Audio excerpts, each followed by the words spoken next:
The opinions expressed on this program are those of the host or guest and should not be interpreted as statement of Try it fact. again. Independent fact-checking and corrections are encouraged. Can we get a cup of coffee in here, please? That's better.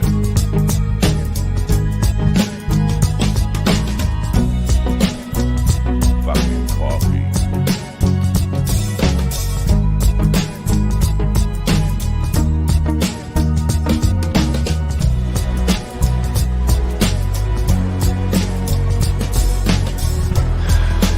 Oh, Damn, good coffee. and hot. Damn good coffee. Not really. I have to admit. The wife made the coffee again and fallen back into her old habits. It's weak-ass coffee today. But it is what it is. I guess I have to deal with it. Good morning, folks. It's Thursday, otherwise known as the day before Friday, June 2nd, 2022. Hope you're having a beautiful day wherever you are. Unfortunately, if you're in California, you probably woke up a bit early today, but maybe that provides an opportunity to join us for coffee with the dog. Earthquake out in California this morning out in the Bay Area. Strong enough that it woke up John Caliente in South Carolina this morning. That's how strong the earthquake was in California. John Caliente also goes by the name as Carlos Carlos, or some people call him Carlos Valencia. I don't know where he got that from. Anyway, up a little early this morning. Earthquakes happening a little bit frequently. There was one about a week ago in Los Angeles area, and now one today in the this morning in the Bay Area. Bay Area, of course, is no stranger to those kind of things. And we just hope everybody's all right. It seems like there's not a whole lot of damage from this one this morning, just a lot of shaking and all that kind of stuff going on. Today, Ken Wood, good Wood, Morning Wood, will be with us. Ken comes from Philadelphia, PA, hails from Philadelphia, PA, but is now living in South Carolina. What part of Carolina is this? Greenville, South Carolina, and is the manager at Comedy Zone in Greenville. So he's also a comedian in his own right and hosts a podcast. I believe it's called "Instead of Killing Myself, We Did This." Anyway, he will be with us at 10 a.m. today. Reached out to D. Watkins, who was supposed to be here yesterday. Never heard back from him. It's kind of it's weird how people reach out to me to be on the show. They pick a date. They say they're excited to be here. You send them the information they need to log on and be part of the show. They don't show up, and no notice, no nothing at all. It's just baffling human behavior sometimes. Anyway, we wish him luck, but it sure would be nice to at least get an explanation why he didn't show up for the program yesterday. We carried on with on, and wasn't such a bad thing, as I got to go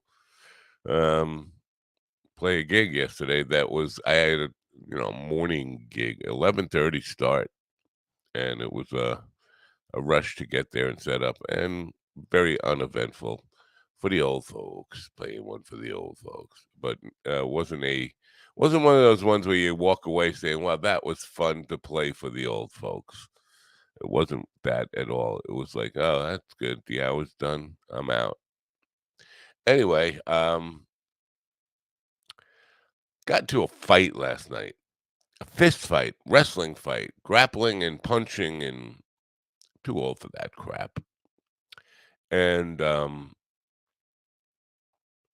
I would just say, and with a young man who was 1/3 of my age, 24 years old, walking through the neighborhood, saw him trying to break into a neighbor's car, yelled, he went to run away. I grabbed him, and that's when the wrestling and punching started. And again, I'm too old for that. But I'm no less for wear and tear this morning, and that's an indictment of him. If you're 24 years old and you can't kick my ass thoroughly,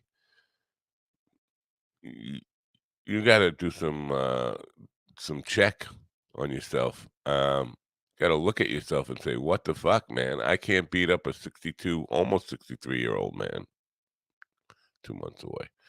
Um, and really, should be embarrassed and should make some life changes at that point. Now, I understand this kid is he's been arrested for breaking into cars and houses around here before and actually gone to jail for like 6 months and is now out again. Well, he's probably going back again because the cops were called. Cops came while I was holding him for a while, good long while. But I had quite quite a bit of stress afterwards and adrenaline buzz, a little bit of wheezing going on. Old man wheezing at it, not prepared for that stuff. Too old to be grappling with young men at this point. And if the guy was worth his weight at all, I'm saying that I could be in the hospital or dead this morning. I should be, I mean, by all rights, but wasn't that. I didn't hurt him. He didn't hurt me. Cops seemed to hurt him pretty bad. Um, At least if it were me, I'd be waking up this morning saying, why did I do that? Anyway, and then I decided to get a little drunk afterwards because the adrenaline buzz was not giving up. Not drunk, but for me, drunk, which means 2 beers and a joint. But that puts me away. So, and didn't get a whole lot of good sleep. So this is why you're hearing all the grumbly voice this morning. I apologize for that. Anyway, looking forward to talking to a young comedian today. Are you happy? Are you happy that it's over? You know what I'm talking about? You know what I mean? You know what I'm talking about, folks. This fucking trial, uh, defamation trial, whatever it was, the lawsuit, Johnny Depp and Amber Heard is finally over, and people just still talking about it. Like, why do you care? Are you getting any of the money out of this? What difference does it make to you about this trial? If you're not a good friend of either one of them, and I'm trusting that most of you don't know either one of them, never met any of them, I would say probably all of you never met either one of them. So what does it matter? People emotionally invested, and people on my timeline on Facebook actually confessed that they were emotionally invested in this thing, which is bizarre. I can't imagine caring that much about people I don't know and never will know. And I'm closer to I'm closer to it than most. It's weird. It's extremely weird in itself. Um, because I've told that story before, and I won't go there again.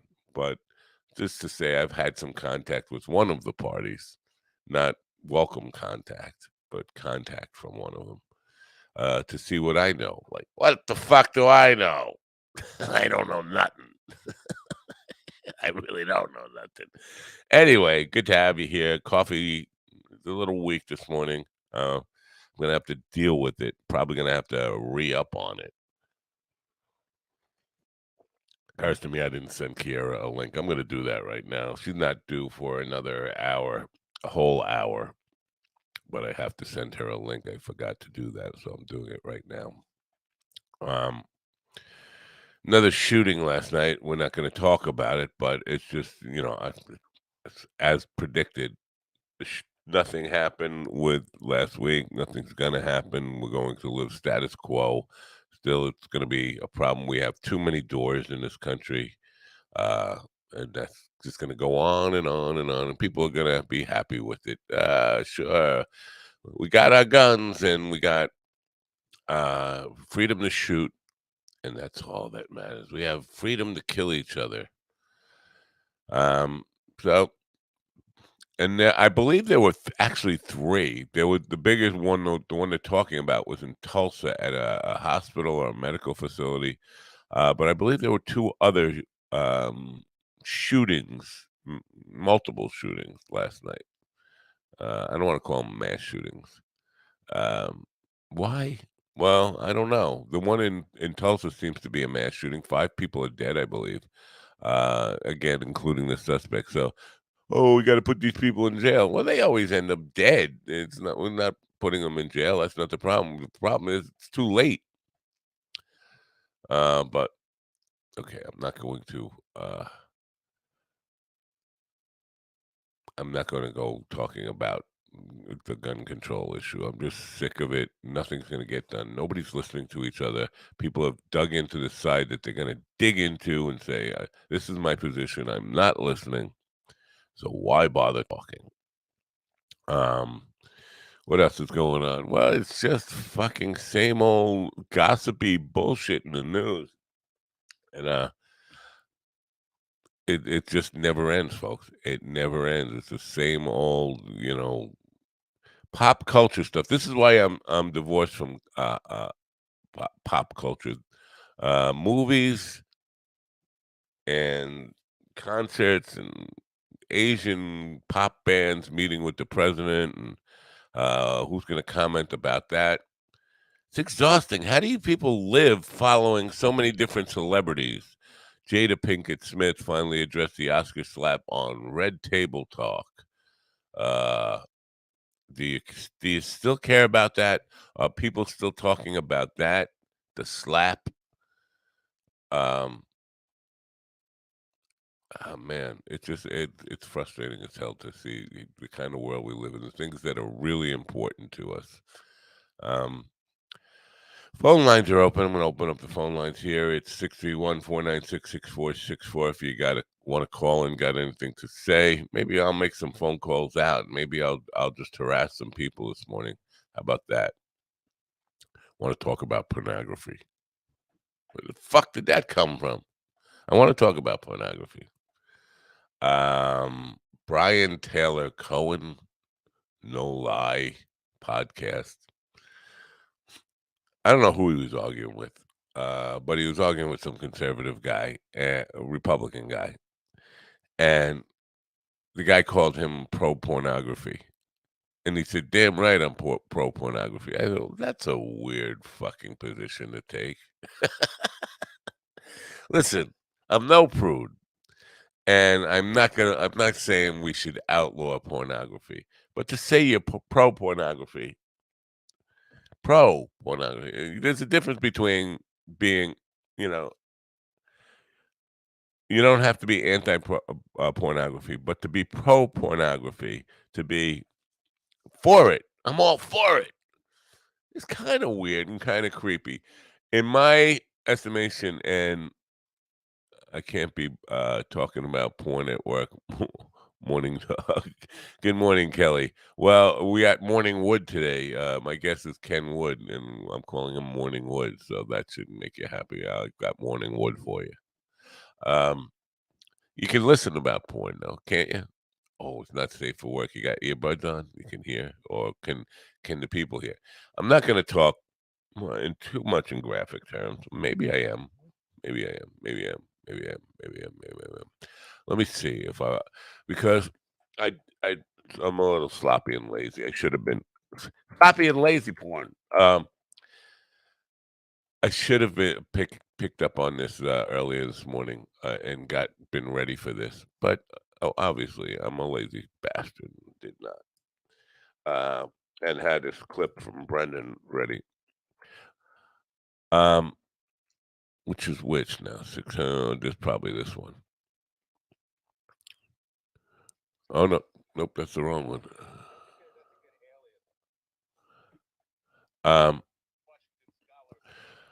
Okay, I want to keep on track here, and I'm trying to do two things at once. So this guy says he's pro porn. Selecto this pissed. Oh, that's Dean. Good morning, Dean. How are you? So anyway, this guy Brian Taylor Cohen says he's pro porn, and he's arguing with a Republican, and then he's telling him, "Well, you're damn right I'm pro porn." I should look it up. Can I? I want to get it right. I should get it right. I think because I kind of wrote back to him and said something about how creepy that was to be pro porn. Um, Tweets and replies. Here it is. Brian Taylor Cope. Uh, hmm. Oh yeah. He says so. Brian Taylor Tyler Green says, I absolutely am pro pornography. I'm also pro stay the fuck out of people's bedrooms and doctors' offices.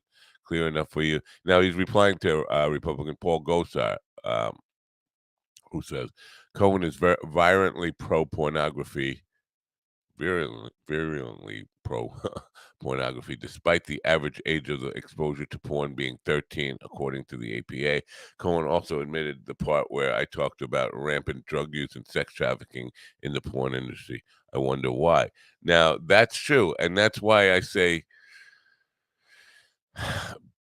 being pro pornography, just saying, yeah, I'm just all for it, where, free flowing porn, not good for society. And Tyler Cohen, or whatever his name is, Brian Tyler Cohen, he came back with, stay the fuck out of people's bedrooms. Well, it's not just consenting adults. This is the problem with pornography. Uh, First of all, uh, and I hate to agree with the far right extremists like Gosa, but there is a lot of sex trafficking, underage stuff in porn, and the first exposure, we're seeing too many teenagers having free flowing, free pornography pumped into their bedrooms, pumped to their phone device, watching it in school, and it's not your grandfather's porn. It's not even. Look, there's porn, and then there's just sick kink. And a great amount of pornography today, a lot of it, encourages pedophilia and incest. Uh, I could look it up, but then my internet history would be really, really, really bad. But the stats are, well, I don't know what percentage of it is incest-based stepdaughter porn. Uh, and so when you're complaining now, as Tyler Cohen does, who's a um, dyed-in-the-wool Democrat and hates Republicans, saying that, well, Republicans are all caught up in these sex scandals and pedophilia and all this stuff. And everybody, this is the big thing in politics, accuse the other side of pedophilia. Well, there are some pedophiles out there. And so if you're really, really upset about this, um, the first thing you should do is admit there is a problem in pornography, that a lot of people are getting inspired.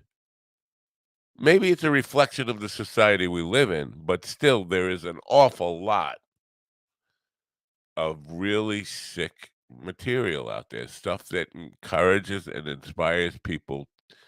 I think there was a episode of Friends, and I never watched Friends, so I don't know this for a fact. But I remember people talking about, there was an episode where two of the guys gave up porn, uh, but they were basing their reality and believing in some of the things that happened in porn videos. I forget, Pizza Boy stuff and all that, and just assuming that that was a reflection of reality and the way things are supposed to be. Listen, men think with their dicks off too often, and us being stimulated in a that kind of sense is a powerful, powerful psychological trigger mechanism. And so when you get tied into that, and then you start to believe in this stuff, I can't help but, and I don't know, there's got to be studies that have been done about this, but exposure to constant pornography that, even though there's a disclaimer she's over 18 or whatever they put in there that says this is legal, it makes it seem like it's teenagers. I'm gonna have to do this. I'm gonna do some statistics, and it's gonna dirty up my my internet history, but I have to do the percentage of pornography that how do I do this? Pornography that searches for teens.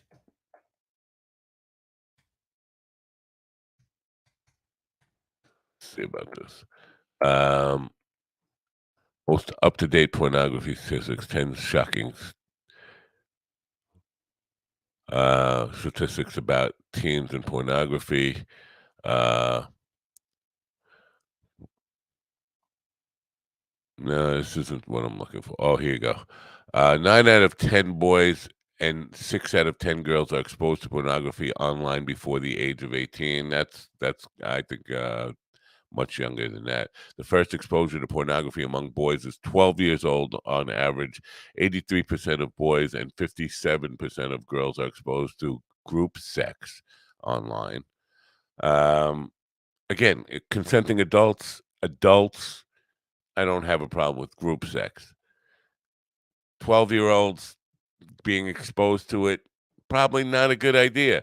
69% of boys and 55% of girls are exposed to same-sex intercourse online. Again, consenting adults, I don't care. 12-year-old boys and 12-year-old girls is a problem. 32% of boys and 18% of girls are exposed to bestiality online. That's just sick fucking shit. Bestiality. Oh my God. I'll come back to that one. 15% of boys and 9% of girls have seen child pornography online. 15% of boys and 9% of girls have seen child pornography online. Nobody should be seeing child pornography online or anywhere. 71% of teens have done something to hide their online activity from their parents. No shit, Sherlock. 28%, I would say 99.9% of teens have done something to hide their internet activity from their parents. 28% of 16 to 17-year-olds have unintentionally been exposed to pornography unintentionally. 20% of 16-year-olds and 30% of 17-year-olds have received a sext. 39% of boys and 23% of girls have seen sexual bondage. Again, consenting adults, not a problem.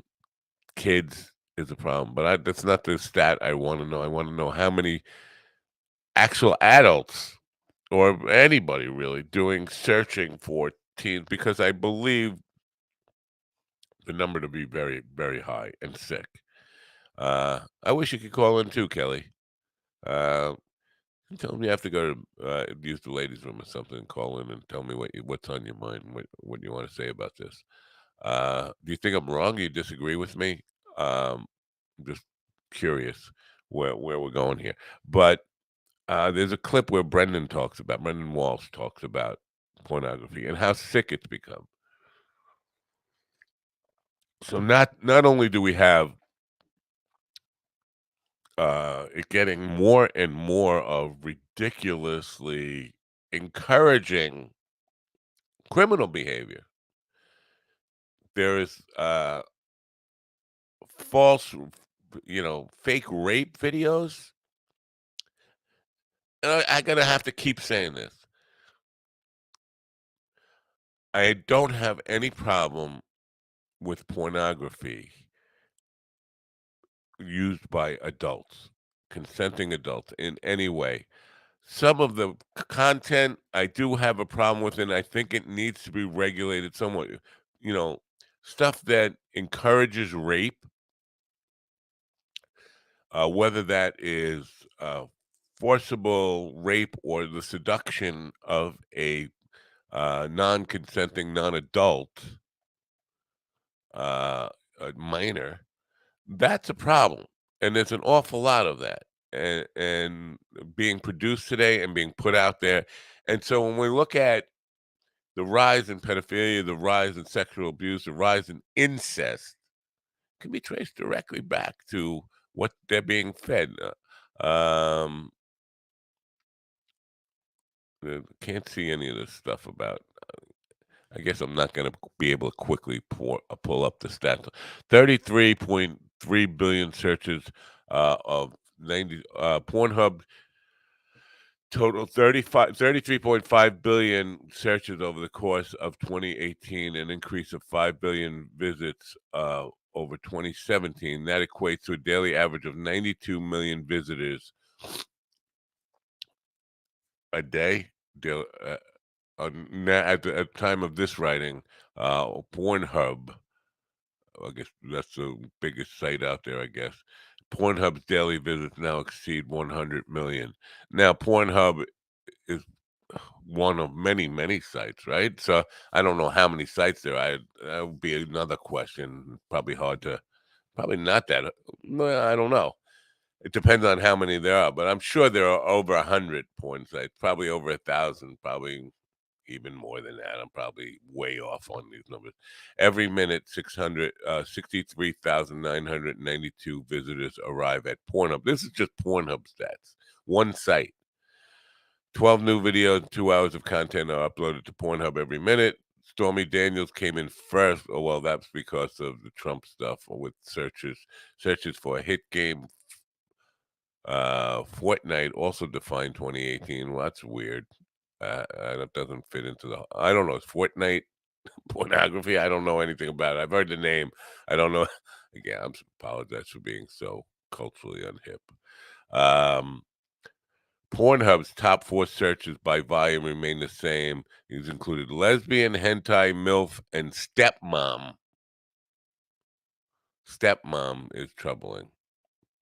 I don't even know what hentai is. Lesbian, I have no problem with. I don't think I have a problem with hentai. I think it. I don't know what that is, but it sounds like Asian or something. MILF, again, as long as it's consenting adults, that's okay. But stepmom indicates that potentially incestual, and definitely probably involving somebody who's not quite an adult yet. 2018 saw a proportion of female visitors on Pornhub grow to 29%, an increase of 3% over the previous year. Average worldwide Pornhub user now being aged 35 to 0.5 years old. That's better than teenagers. I like that. I like that it's people in their 30s. That's okay. Far enough removed from being a teenager, definitely. Porn epidemic facts and stats solutions. No, but you know, uh, I'm just trying to. There's nothing here on how many of them involve things like incest or fake rape or simulated rape, whatever they call it. But I guarantee it's pretty high. There's a positive correlation between hours of pornography consumed and higher narcissism levels. Additionally, those who have ever used pornography had higher levels of all 3 measures of narcissism than those who have never viewed. Uh, so these are people who are obviously anti-porn, and I'm not anti-porn. I'm anti unregulated, unrestricted porn, just pumping in free of charge to anybody and everybody, including children. I think it's a bad place to be. So for Brian Tyler Cohen to come back and say to a guy who happened to be on the right and probably on the far right that damn right, I'm pro pornography, and your party is filled with perverts and pedophiles and all that stuff. Well, That's self-contradicting statement. If you're pro-pornography, you have to understand you have no right, whether, and I don't think either party has, I don't think perverts are defined by their politics. And I don't think that hedonism and all those kind of lust and all that and all the sickness, mental illness that we have is divided by party lines. I really don't. No matter what they say, they want to play that game. They want to accuse you're pedophiles. Everybody's pedophiles. Well, there are a lot of pedophiles, and maybe before you say I'm damn right I'm pro pornography, maybe you should look at the effect of that industry on the growing number of cases of pedophilia we have in this country and in the world. What does Mike say? Recent high-profile Depp Heard case highlights a huge issue in accountability. Society is fascinated with the inability to be accountable for how one behaves or treats others, so they're disconnected from their own accountability. Not sure what that has to do with the porn, but I appreciate the idea. Maybe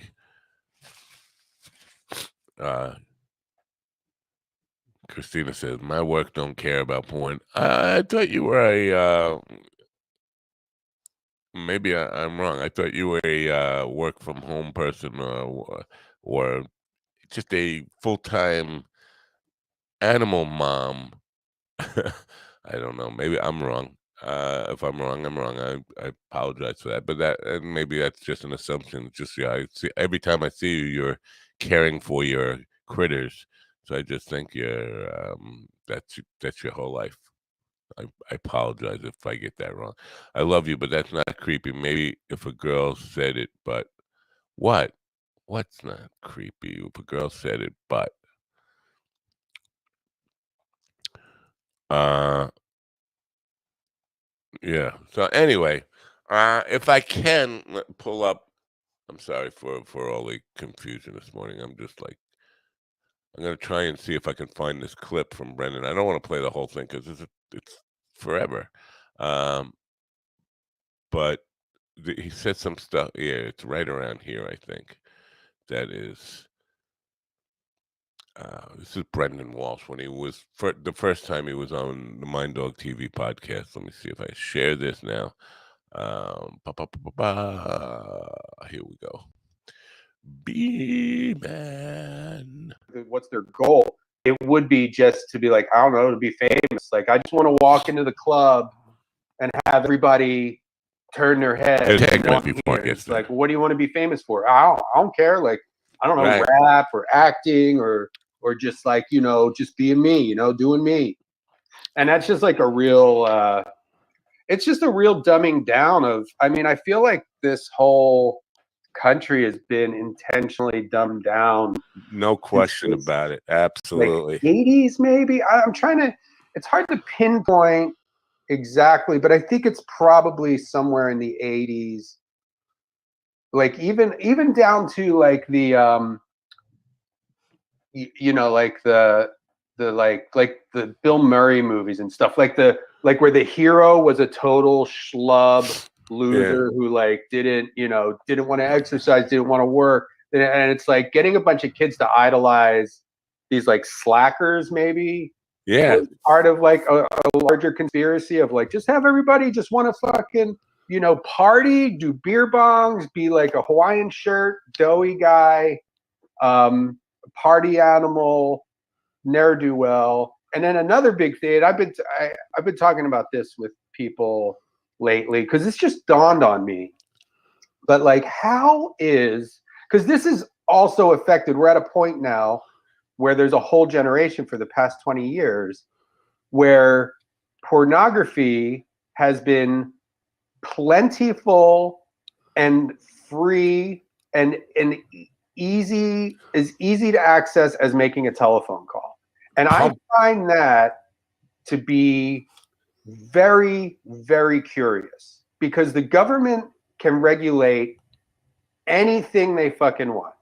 They can write, and it's like, oh, the internet's it's a new thing. They didn't know what to do. It's like bullshit, because that could have been the top story on every channel. It's like, okay, we have this new thing, the internet. There's a lot of pornography. How do we figure this out? And it would have been very easy to put laws in place where you can just have, if you want to watch pornography, you have to put in a credit card number and we'll charge you 1 penny. We just need proof. The only way, you can't just click and say, yes, I'm 18. There has to be a way for us to prove that you're not 8 years old about to watch an anal cream pie gang, which is also another thing with this plentiful, free, readily available pornography. Things have been, none of this shit existed 20 years ago. There was never such a thing as an anal cream pie, gaping, bukkake, gang bang, cock gagging. Like there's never, like there's things that have been invented and like and like abusive kind of like, you know, spitting in your faces, slapping each other. Like it's like, this is all because everybody, you know, back when we would have like a porno tape that was stashed away and you get a chance or the inkling, you get like a little horny and you're like, you know what, I'm going to cue up my favorite part of that porno, rub one out, and then be on with my day. Like now it's, you know, it's just regular meat and potatoes. Like you see like, oh, she's an attractive lady. He's an attractive man. Oh, look, they're having sex. I see everything graphically. You weren't like, okay, I've seen enough of that. Can he try to stick his foot up her ass? Or can she like, you know, put a broomstick up his ass and ride it like a whip? Or, you know, oh, we're kissing. Like, I mean, you just go on any like porno site and they have all the categories. There's no world. And hey, I'm not, if you're into piss, that's fine. If you're into getting peed on, whatever, that's been around for a while, you know, like kinks have been around, but there should not be 750,000 piss videos available on Pornhub or whatever site. And I feel like that has damaged, because like what's an easier society to take over? Like you feed them processed food for 30 years, give them free pornography. You got a bunch of fat people jacking off all the time. I mean, what's an easier country to just to conquer? Wow. Profound, funny, sad, concerning, all of that. Man, I don't even know where to go from there. Every time I watch that clip, I'm like, you can't argue with what he's saying, against what he's saying. What he's saying is absolutely true. We've become sicker, but there is this point where sickness and the content that we're creating without any real concern, as he said, an 8-year-old kid should not be able to just open up a cell phone. First of all, if I were a parent of an 8-year-old kid, wouldn't have a smartphone, wouldn't have, I understand you want to be able to contact your children and all that stuff. I would not have my 8-year-old with the ability to pull up anything like that just from a device in his pocket or her pocket or whatever.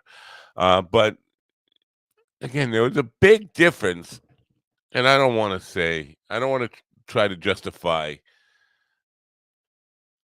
my experience as a child seeing Playboy as that was okay, but when I was a child and I was exposed to what we called pornography then at a pretty early age, but pornography then was pictures of naked ladies, not even having sex, just naked ladies laying on a bed, sitting in a chair, sipping coffee while looking at the ocean naked. It wasn't booting your ass, getting pissed on, all the kind of stuff that he talked about. I don't need to go down that whole road again. It wasn't simulated rape. It wasn't incest or suggested incest, step incest. This whole category, and he's right.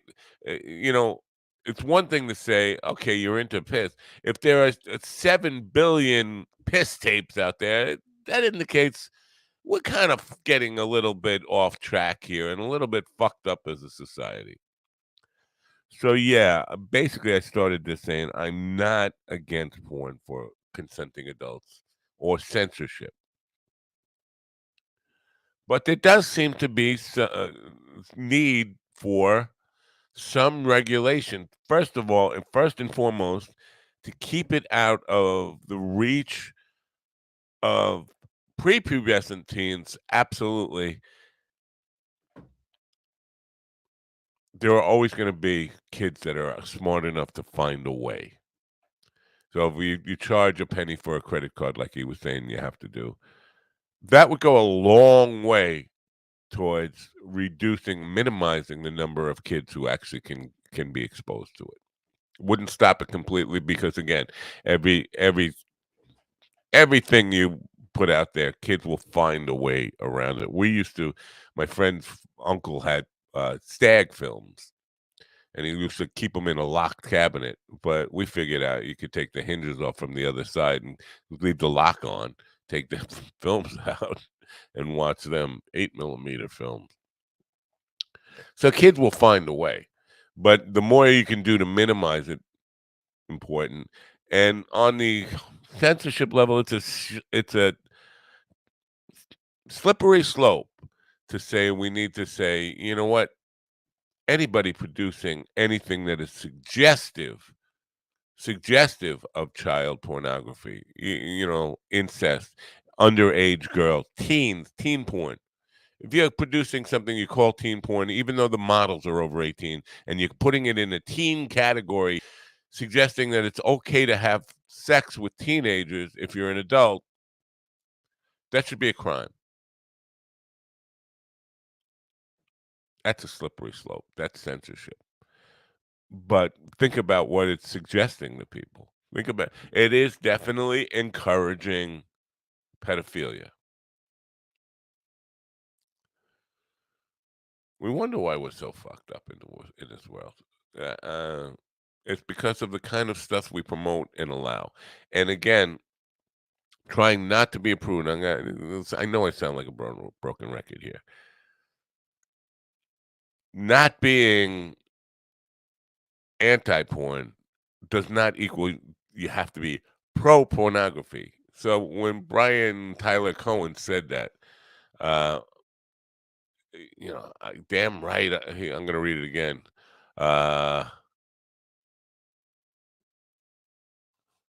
Did I miss it now? I want to make sure I get his statement right. I absolutely am pro-pornography. That's a stupid, dangerous thing to say. So, and then he said, and remind me, isn't it a Republican colleague of yours under investigation for child sex trafficking? Was an RNC operative Ruben Verstigal just sentenced to 12 plus years in prison for child porn. I can see why you're worried about perverts. Your party is crawling with them.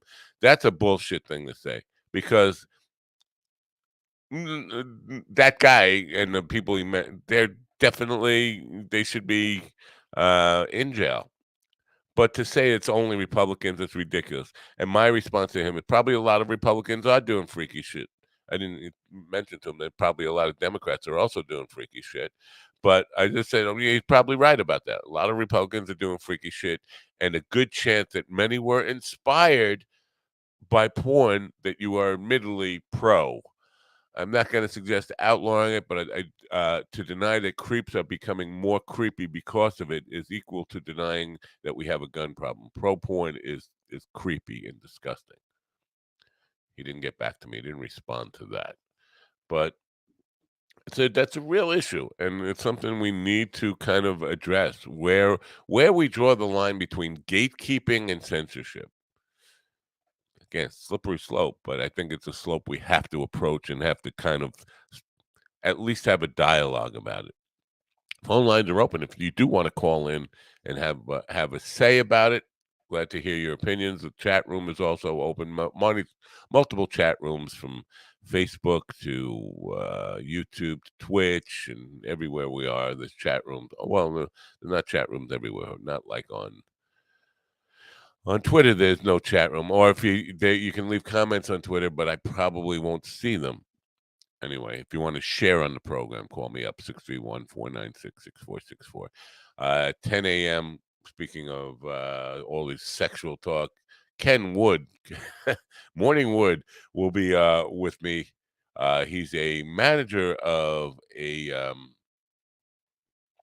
Comedy Zone in Greenville, South Carolina. He's also a stand-up comedian in his own right. I don't know how long he's been doing it for. He looks like a young guy, young to be a manager. Maybe I'm wrong about that. You know, everybody looks young to me. When you're old, everybody looks young. What can I say? So maybe he's not as young as he looks. My wife said I'm really bad at that. And Kiara told me yesterday I'm really bad at guessing age too. Sometimes it's intentional because I don't want to make tells, especially if it's a woman. I don't want to say, "Oh, you really look 70." So I always intentionally understate what I think the age is. Not always. In some cases. Oh, that doesn't. But I am pretty bad at it. Pretty bad at guessing people's ages. Anyway, I did want to.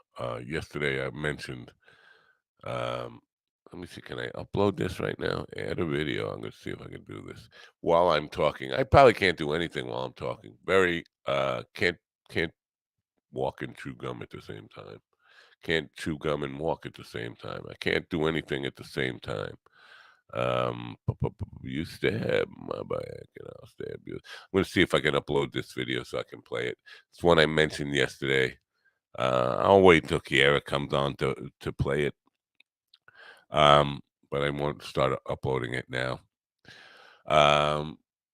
It's one of those songs, you know, I did a lot of songs back in the day. Everything, and almost all, my entire life, every song I ever wrote was a direct response to something real that was happening in my life at the moment. Kind of how I expressed myself. So, and I told that story about how I got stabbed in the back by my own a band that I started, created, and nurtured. And then guys in the band, when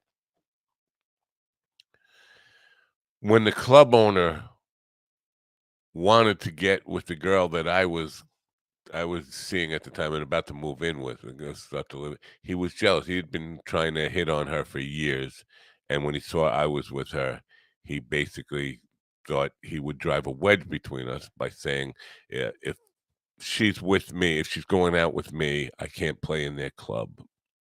Seriously, this was his tactic to try to win over a woman. And the guys in my band, the band that I started, nurtured, and was the leader of, said, "Okay, we'll find another guitar player." Stabbed me in the back. So I wrote a song about it. I'm going to play it when Kiara gets here, just to give her an idea of where it comes from.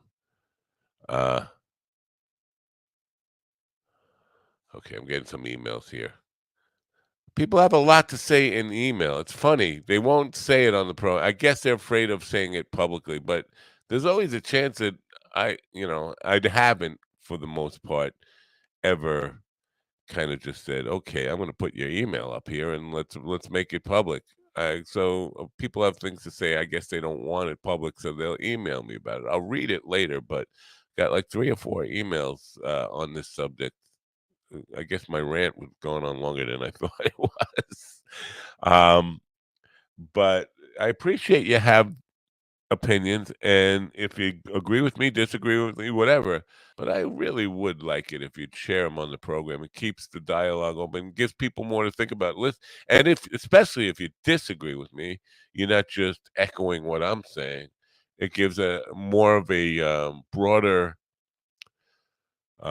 palette for people to kind of think about things, right? You know, so don't don't be shy about saying it in the chat room, or calling up. I would definitely love to hear from people, or ask me for a link and just join the program if you're so inclined. But you're not so inclined. You're basically going to email me. And I realize some people are at work, not safe for work. I get that. It should be safe for work. It's a pretty adult conversation, but it's not like, well, okay, Brendan was a little not safe for work in some of the stuff he was saying. But the discussion itself, and I think you can comment on it without having to go there. Anyway, I'm drinking really, really weak Koa coffee that my wife made this morning, and it's I can't let her make coffee anymore. This is the thing. I'm gonna have to make it a point to get up before her and not let her near the coffee machine. I thought I had her fixed in regards to preparing the coffee. There's no point in weak coffee. You might as well drink tea. Cold coffee is great coffee, but it needs to be made strong, just like any other coffee. Not strong enough. Anyway, cold coffee is one of the best coffees in the world. I think it is the best coffee in the world, and you've heard me say that before. I think it's the very best coffee in the world. Best coffee I've ever had. So if anybody's disputing that or saying they have better coffee, bring it, man. Send me some. Let me compare. We'll do a online taste test right in front of everybody and see how it goes. But I say cold coffee is the best coffee I've ever had. And Forbes magazine says it's top 10 in the world and the best in America. And I'm in America, so what do I know? But if it's the best in America according to Forbes, it's definitely the best in America according to me. Now, if you're in Peru or Brazil or in wherever, Morocco, and say you have better coffee, Colombia, send me some. Let's put up your coffee. Put your coffee where your mouth is. Send me some and let me check it out. In the meanwhile, I'm going to grab a fresh cup. That means I have 1 minute and 20 seconds from the time I push this button to get to the coffee machine, fill up with some weak ass coffee that my wife made, and get back in the seat.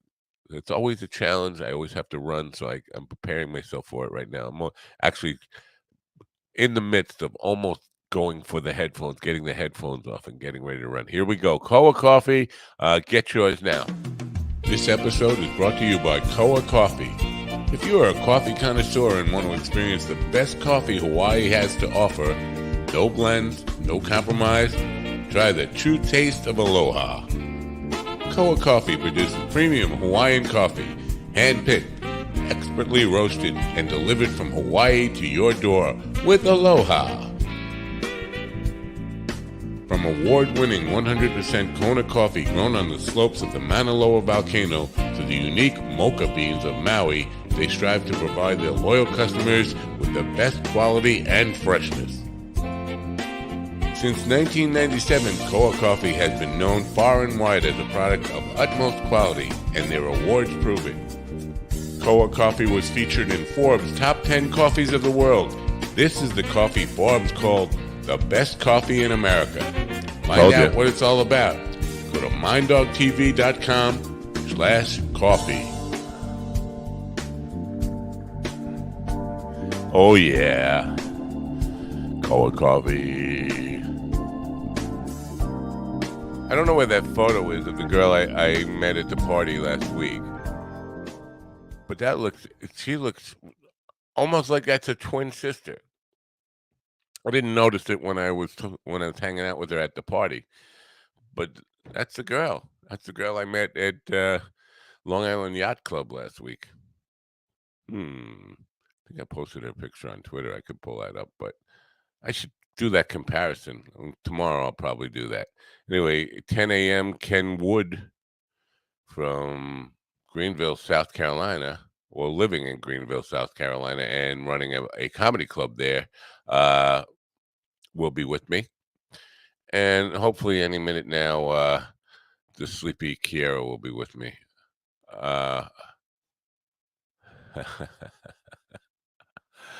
Anyway,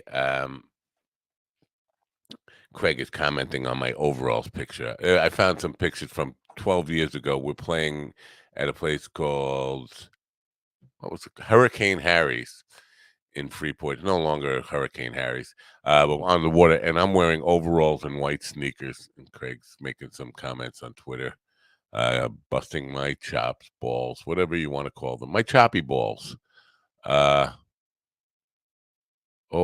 I forgot to. I forgot to send links to a guest who was on the. See, I'm falling down on the job lately. Anyway, if you're just tuning in, I'm a little bit off the game today, and not that I'm ever on the game. But last night, I can't remember before last night when was the last time. But last night I got into a fist fight wrestling match with a young man who is 1/3 of my age. He's a 24-year-old man. Walking through the neighborhood, I saw him breaking into a neighbor's car, yelled at him, and he started to run away. And I intervened, grabbed him, and it turned into punches being thrown, wrestling going on. I eventually subdued him, got him into basically a full Nelson, got him on the ground, and was holding him there for a while. Lots of punches thrown, not that hard. I don't think I did really any significant damage to him. He did absolutely no damage to me. But I'm too old to be fighting. Way too old to be fighting young men, especially. If it were somebody who knew how to fight, somebody who was a good fighter, I'd probably be dead or at least in the hospital this morning, but should by all rights. But escaped pretty much unscathed, except for the cardio workout it gave me and the adrenaline buzz and trying to come down from all that stuff. Difficult for me. And again, I should not be doing that at my age. So I'm feeling a little beat up this morning physically, hip problems, a little stiffness in the shoulders, that kind of stuff. But in order to subdue the adrenaline rush that came afterwards, I had to drink a couple of beers and smoke up and all that kind of stuff, and then was up because that I don't sleep when I get a little buzzed. I can't. So I was up till probably 2:30, 3 o'clock in the morning again, just trying to get over not trauma, just an eventful night that I'm not used to and shouldn't be used to at this age. It should not. Again, people my age should never be engaging in that kind of behavior. But it was for a good cause. And apparently, this kid, his name is Pat. I did not get his last name. Has been arrested in this neighborhood before for breaking into cars and houses, and actually went to jail for about 6 months. So it's not new to him. And he's probably going to jail again now, and maybe a little bit longer this time. Hopefully he'll get his life turned around and stop doing that. So that's that. Let me see what's trending, see what we can talk about until Kiera gets here. I want to get her perspective on this whole pornography stuff. Anyway, what do we got here? John Lennon is trending. Aliens are trending in science. What is this about? It's funny. Not funny, just weird, strange. People have been talking about, the government covering up UFOs and aliens for forever, and it's been part that. What are they not telling us? Stuff has been around for as long as I've been, at least interviewing and talking to people who are deep into UFOs. And then the U.S. government holds open hearings on it. Basically, I didn't hear a peep out of those people. Not good or bad. Not saying, well, it's all continued cover up and all that kind of stuff. Nothing. I heard almost nothing out of these discussion and open hearings about UFOs. Nothing. Now today, aliens is trending, and I can't really see why. Knowing the truth about a UAP is basic human right. Contact your representatives in Congress and the Senate and demand answers. Well, they're holding open hearings. And here's the problem is that they give you the answers sometimes, and you say, well, no, they're lying. That's more cover up. And you're not going to accept the answers they give. What good is asking the questions if you've already determined that you're not going to accept the answers? So it's it's a weird thing. Yeah, we want to know. We want to know. Okay, here's the answer. Oh, well, that's a lie. I don't believe it. It's all a cover up. Well, then don't even bother asking the question if you've already predetermined that you're not going to accept the answers. Don't ask the questions, or else you're just doing it for your own self glorification or whatever that is. Can't see why. There doesn't seem to be any reason why aliens is trending this morning. I guess just people talking about Sigourney Weaver. What the hell is that all about? Like, that movie is like older than me. No, nothing's older than me. Anyway, I don't know why it's trending. I can't find out. There seems to be no good reason for aliens to be trending this morning. Maybe they just needed something to be trending. Let's just put something up there, whatever it is. Anyway, Sunshine and Rainbows is in the back room now. I'm gonna bring her in. Maybe she can lighten up the perspective here for this morning wood show.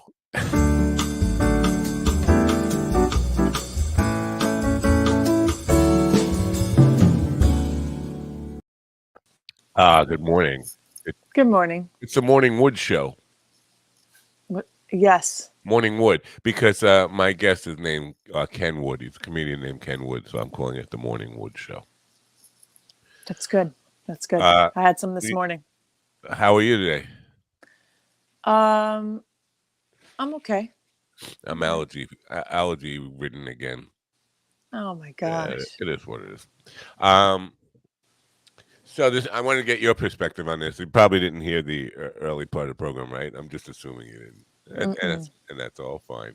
I was going off because somebody in the political world, pundits, this guy Brian Tyler Green, who was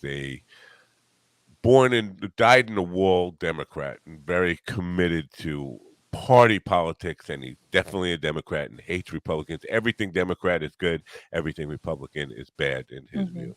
Arguing with a Republican congressman about pornography. And he said, made the comment, they were going back and forth, and his comment was, damn right I'm pro-pornography. And I went, ew, that's a disgusting, it's one thing to say I'm against censorship, but to be pro-pornography is Who was pro-pornography? The Democrat guy? The Democrat guy, yeah.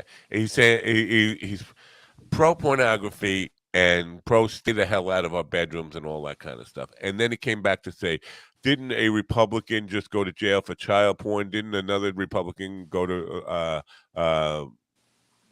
isn't he on trial for sex trafficking and all that stuff? And he said, I can see why you're against pornography and perverts. Your party is filled with them. This is what his comeback was. And that doesn't make any sense. His argument is not valid. He himself is a pervert for watching pornography. Well, that's what I came back, and my retort to him was, if you're pro-pornography, you have no right to say, well, that guy's a pervert or whatever. And even if you're calling it's the other party, Republicans, and I don't believe, I said this a couple of times today, I don't believe that pervert has a political affiliation. I think both parties, just like all people, there's a certain degree of sickness and perverts in either party. I don't think either one owns creepiness. But how can you say you're pro-pornography and be against the behavior that pornography encourages and creates? That's like a hypocritical statement. It was. So I was on that all morning, just about. I don't want censorship, but I think it has to be regulated in some way. First of all, to keep it out of reach of minors, and especially prepubescent minors. Right. They should have no way. We should do everything we can to keep it out of their hands. That'd be And then, nice. and secondly, even the kind of content they're creating today has become so sick that it encourages the simulated rape videos, there's bestiality, there's Ew. incest, lots of incest stuff. There's a whole Ew. category for teens, which makes it seem that it's okay for an adult to have sex with a teenager. Ew. So Yucky. yeah, exactly. So to say you're pro pornography is just the creepy, and he doesn't respond to me obviously when I called him out on it. Like I don't care what party you're in, what your politics are. To say you're pro pornography is the creepiest thing you could possibly Yeah. do. You want to walk that back a little bit and say I'm not anti-censorship, because it's one thing to say, if we censor it, then what's next? We're going to censor books. I get that argument. Well, we don't want censorship, but we can't be. I'm for bestiality. I'm for simulated rape. I'm for step incest or whatever the categories are. Teenage, all that kind of stuff. Even if the models are over 18, the fact that it simulates and she's calling herself a Right. teen, Right. and the act is because guys are stupid. Yes. And it doesn't matter that she's really 24, 25. She's playing a 16-year-old. Right. Guys will accept that as okay for in endorsing the behavior. So, but Oh my gosh. funny, I know we have opinions because I'm getting emails about it when I went on my rant this morning, but very few people are even commenting on it in the chat room. And I had the phone number up. Nobody wants to call in and talk about it. It's like, I can't share my opinions on that. Like I don't think you it's have that to have 'em. controversial. Yeah. What? Who? Okay. Yeah. Well, yeah, maybe it's because I know Kelly's at work and she didn't want to call in for that reason, to have the conversation at work. She said she wishes she could call in, but I know there are other people in different chat rooms there that have opinions. And again, I got 4 emails. Oh. They're fine with expressing their disagreement or agreement with me in emails, but not on the program, not on a phone call, not in the chat rooms and all that stuff. It's discouraging because you can't encourage dialogue when people are just keeping it private between me and them. Right. I think it's a discussion that America has to have anyway. I got in a fight last night. A fist fight? A fist fight in wrestling. No way. I know, with a 24-year-old guy. Really? Yeah. Do tell. Yeah. What happened? What happened? I need to know. Well, I was walking through the neighborhood, and up in the neighbor's driveway, this guy was trying to break into her car. He was trying to jam me in the window, and I yelled at him, and he saw me, and then he started to run away. We don't have street lights in my neighborhood. It's completely dark here. So he thought he was cool and getting away with it, and I yelled at him, and he went to run away, and I grabbed him, and then he turned around and started punching me, and then I was punching back, and then wrestling around and all that kind of stuff. And I got him in a full Nelson, was holding him on the ground, and I was screaming to the lady in the house. Finally, she came out and called the cops while I held him there. Cops came and arrested him. And that's how I know he's 24 years old. He's been arrested before for breaking into cars and houses in this neighborhood, and actually did 6 months in jail for it. But yeah, so the reason I even bring it up, no real damage to me. I don't think I did any real damage to him, or I didn't get a real good look at him. It was dark, but I don't think I did like any real damage to him. He didn't do any real damage. He did hit me once in the ribs. It still hurts a little bit, and my hip is like really sore, and my shoulder's a little sore. But I thought about it. Yeah, I'm too old for getting into fights especially with the 20-somethings. Wow. I'm lucky to be alive. If he was, and I say that like melodramatic, I'm lucky to be alive. But if he was worth his weight at all, he should have been able to kill me. I know when I was 24, if a 40-something-year-old man came in and wanted and started a fight with me, I would have definitely hurt him really bad. But I'm okay. But Wow. he should be Wow. ashamed of himself. Hold on. What? Oh, wait, Paul.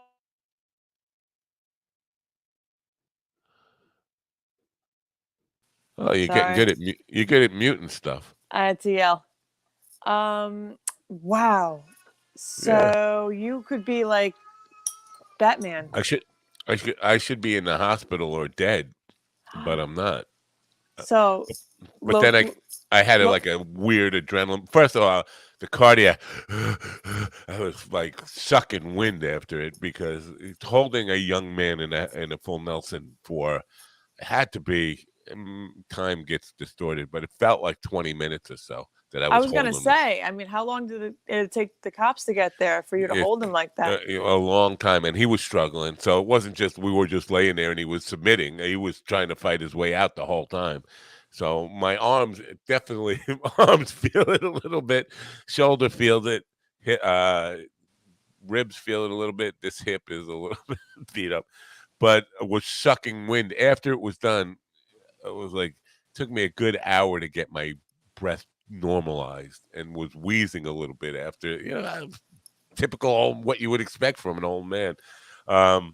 And the adrenaline just wouldn't go away. So I had to start drinking somewhere around 11:30. I said, I can't take it anymore. I got to get rid of this buzz. So I started drinking beer to try to calm myself down, smoke the joint. And Wow. I was up to like 2:30. Some just trying to, because I can't sleep now. I'm buzzed. That's my night last night. That's insane. I know. This is the life I live. It's a very insane life. Good thing you were there.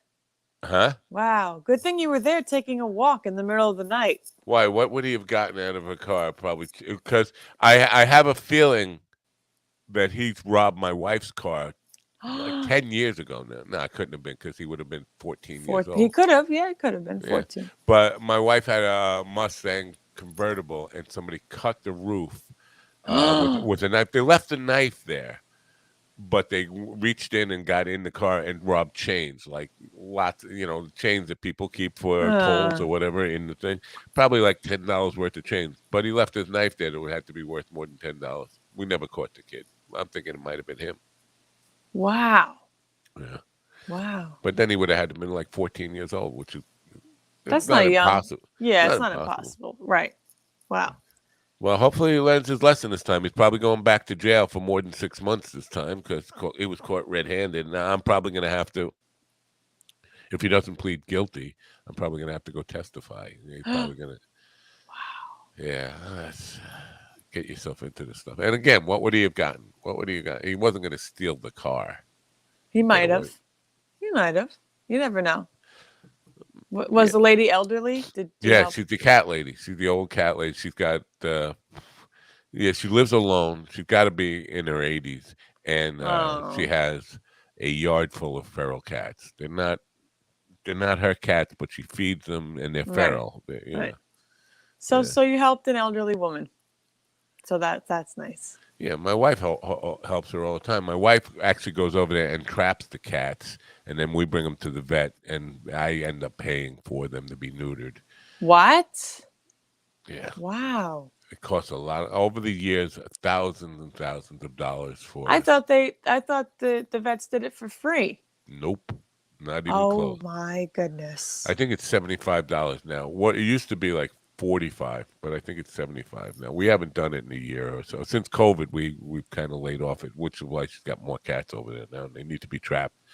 But that put a dent in my finances, so I could not afford to keep doing 10 cats a month.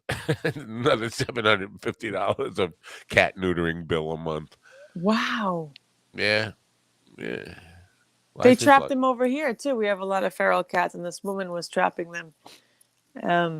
But I thought that she was doing it through the ASPCA. I don't know. If you have a lot of ferals, chances are you got an enabler, somebody there who's feeding them, because they don't. Yep. You don't get. Yep.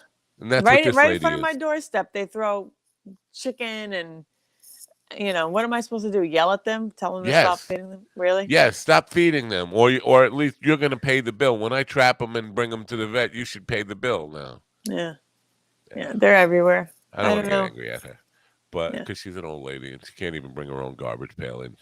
Oh.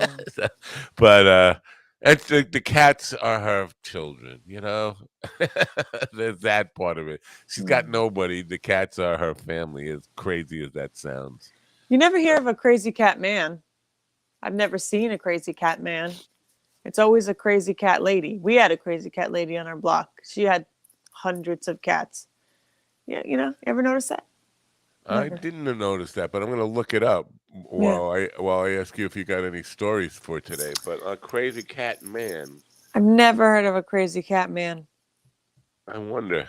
Yeah. I feel bad because I messed up my internet history because I was searching for statistics on porn this morning, and I feel like, oh shit, now that's all in my internet history. Porn. Yeah, porn searches.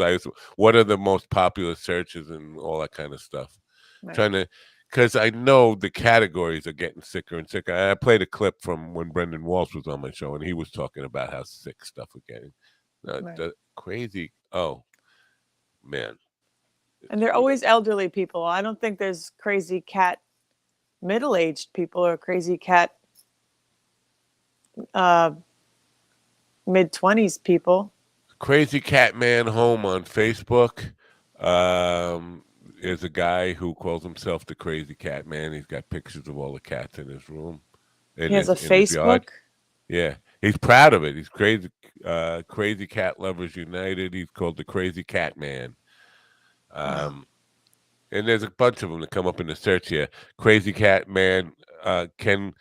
Men can be crazy cat ladies too, says Peter.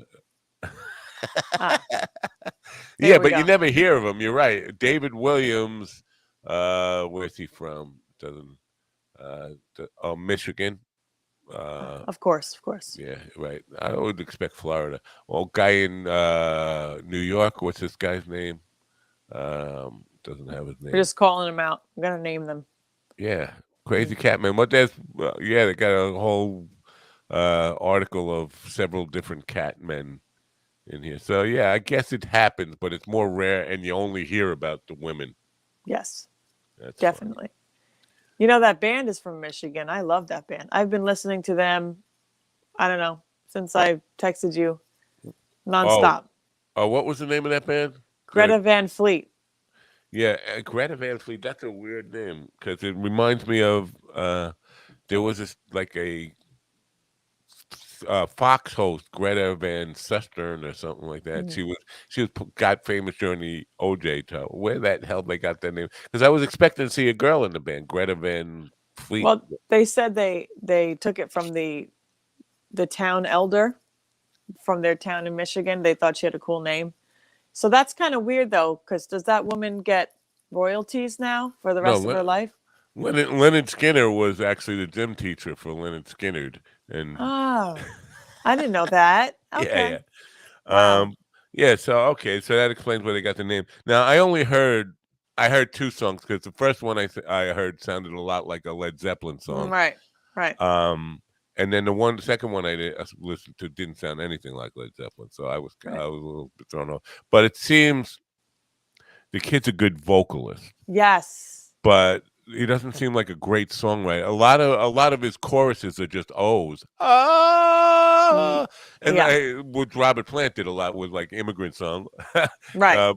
But there's not a whole lot of deep lyrical content there, which is I like that stuff. But I agree with that. They play good stuff though. They definitely play authentic rock, old school rock. And they're young, and they're so young. So I'm so proud of them. They look younger than they are because I think you told me they're 26, and I was expecting teenagers because they look teenage or thereabouts.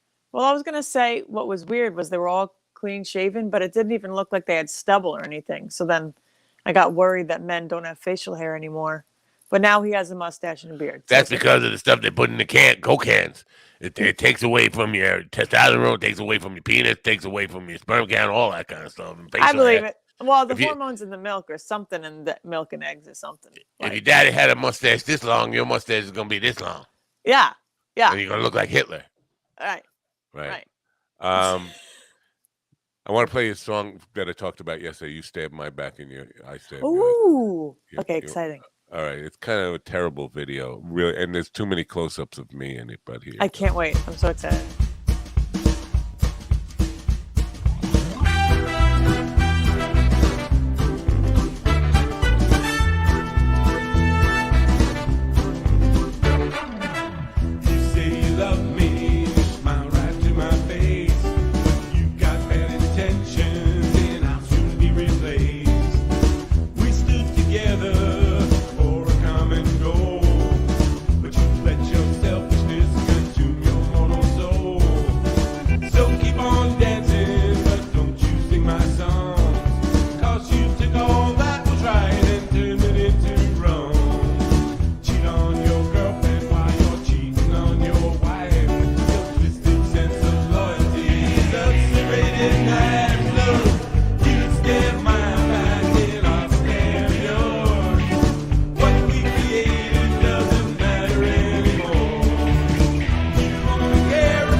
On my end.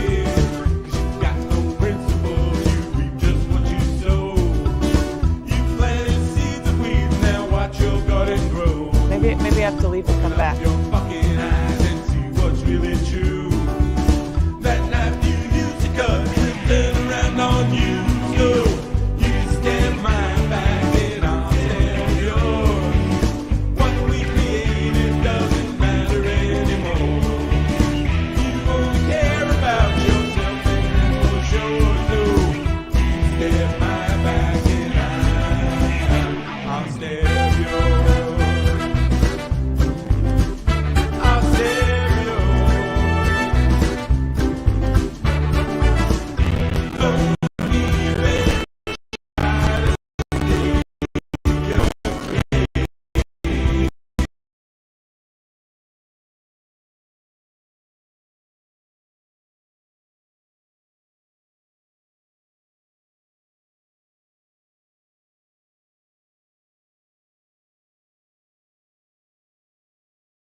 Oh, that's so stupid.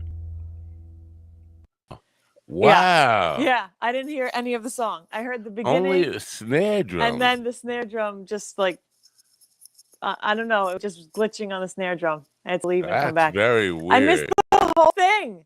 Oh, and but especially my I basically played all the instruments, but my stepdaughter was kind of making believe she was playing the guitar solo on that. It was kind of funny. I had to speed it up to make it seem, because she had one. Oh.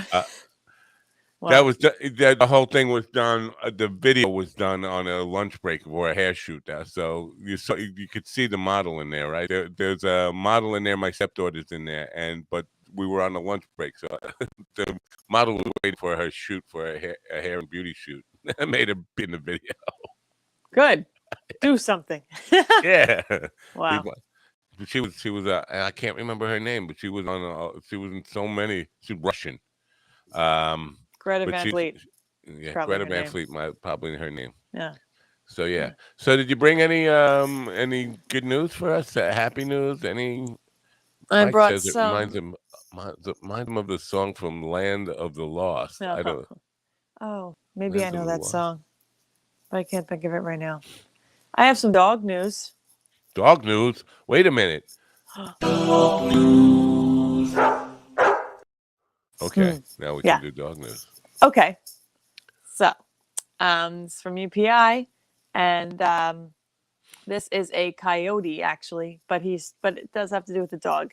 A coyote sneaks into the California home through the doggy door. Yeah, a coyote was able to sneak into a California home by using its doggy door. The coyote, who was roaming around the Woodland Hills neighborhood in Los Angeles, entered Julie Levine's home through her doggy door after he leapt over a wall. Security cameras placed outside the home captured the incident, which lasted minutes before her dogs chased the coyote away. Okay. So, well, we don't have most places don't have doggy doors. You have to live in a very warm neighborhood to have that kind of thing going on. So he would have made friends with the owner if her dogs hadn't chased them away. So yeah, that would have been really cool to wake up with a coyote in your home. I don't think they attack. Do they attack humans? They can, but they generally don't. They'll generally run away. They're, from humans. But if they run in packs, like upstate New York, it has a problem with mutant coyotes, coy dogs, because they mated with like local dogs or something. They call them coy dogs. Oh. And they run in packs. And so if there's a pack of them, they will attack a human, definitely. Right. But not on its own in her house. Not just a single one. No, they'll generally run away if it's just one. I wonder how he knew. Kind of like biker guys, gang. They can't fight one on one. They have to do it in a pack. Oh. Anyway, biker guys. Yeah.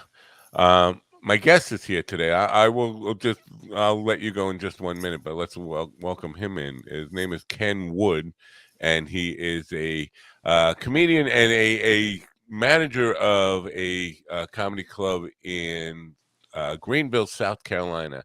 Ladies and gentlemen, please open your ears and open your minds and help me welcoming Ken Wood to the morning program. Ken, welcome. Hey, what's going on, Matt? Well, what's going on is the morning and coffee. What are you drinking? I saw you in the back. Good morning. I got a little coffee. Good morning. Good morning. Oh, yeah. That's Kiara, by the way. Hi. Kiara. Hi, it's nice to meet you. Nice to meet you. I'm just going to send her on her way right now. I have to play her theme music, right, to get her out of the room. So here we go.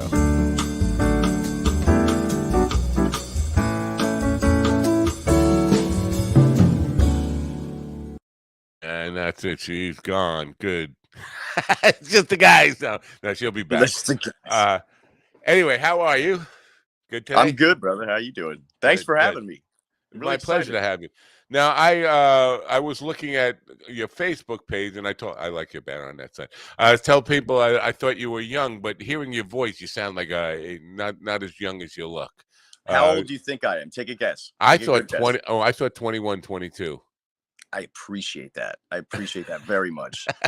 29. Well, your voice isn't a 21 or 22-year-old voice, though. Yeah. I am 29 and 1/2 years old. Oh, there you go. So that's what Kiara is too. Same thing. So you and her are the same age. How long you been doing comedy? About 2 years. 2 years, right at the start of COVID. You got into it. Yeah, a little bit after. So probably like 1.5 years. Yeah. Yeah. And back. Were you involved in a comedy club before that, or you became involved in the comedy club and producing shows after you actually went on stage for the first time? I was the manager at that point. I've been at Comedy Zone for about 3 years. Been managing for 2, and then after I started doing comedy, I started actually producing shows, stuff like that. Wow. So what drew you to? Did you always want to be a comedian, or since I was a little boy, man? Honestly, it was just the fear that got to me. Just couldn't muster it up to get on stage, man. Why is that? Because I understand it.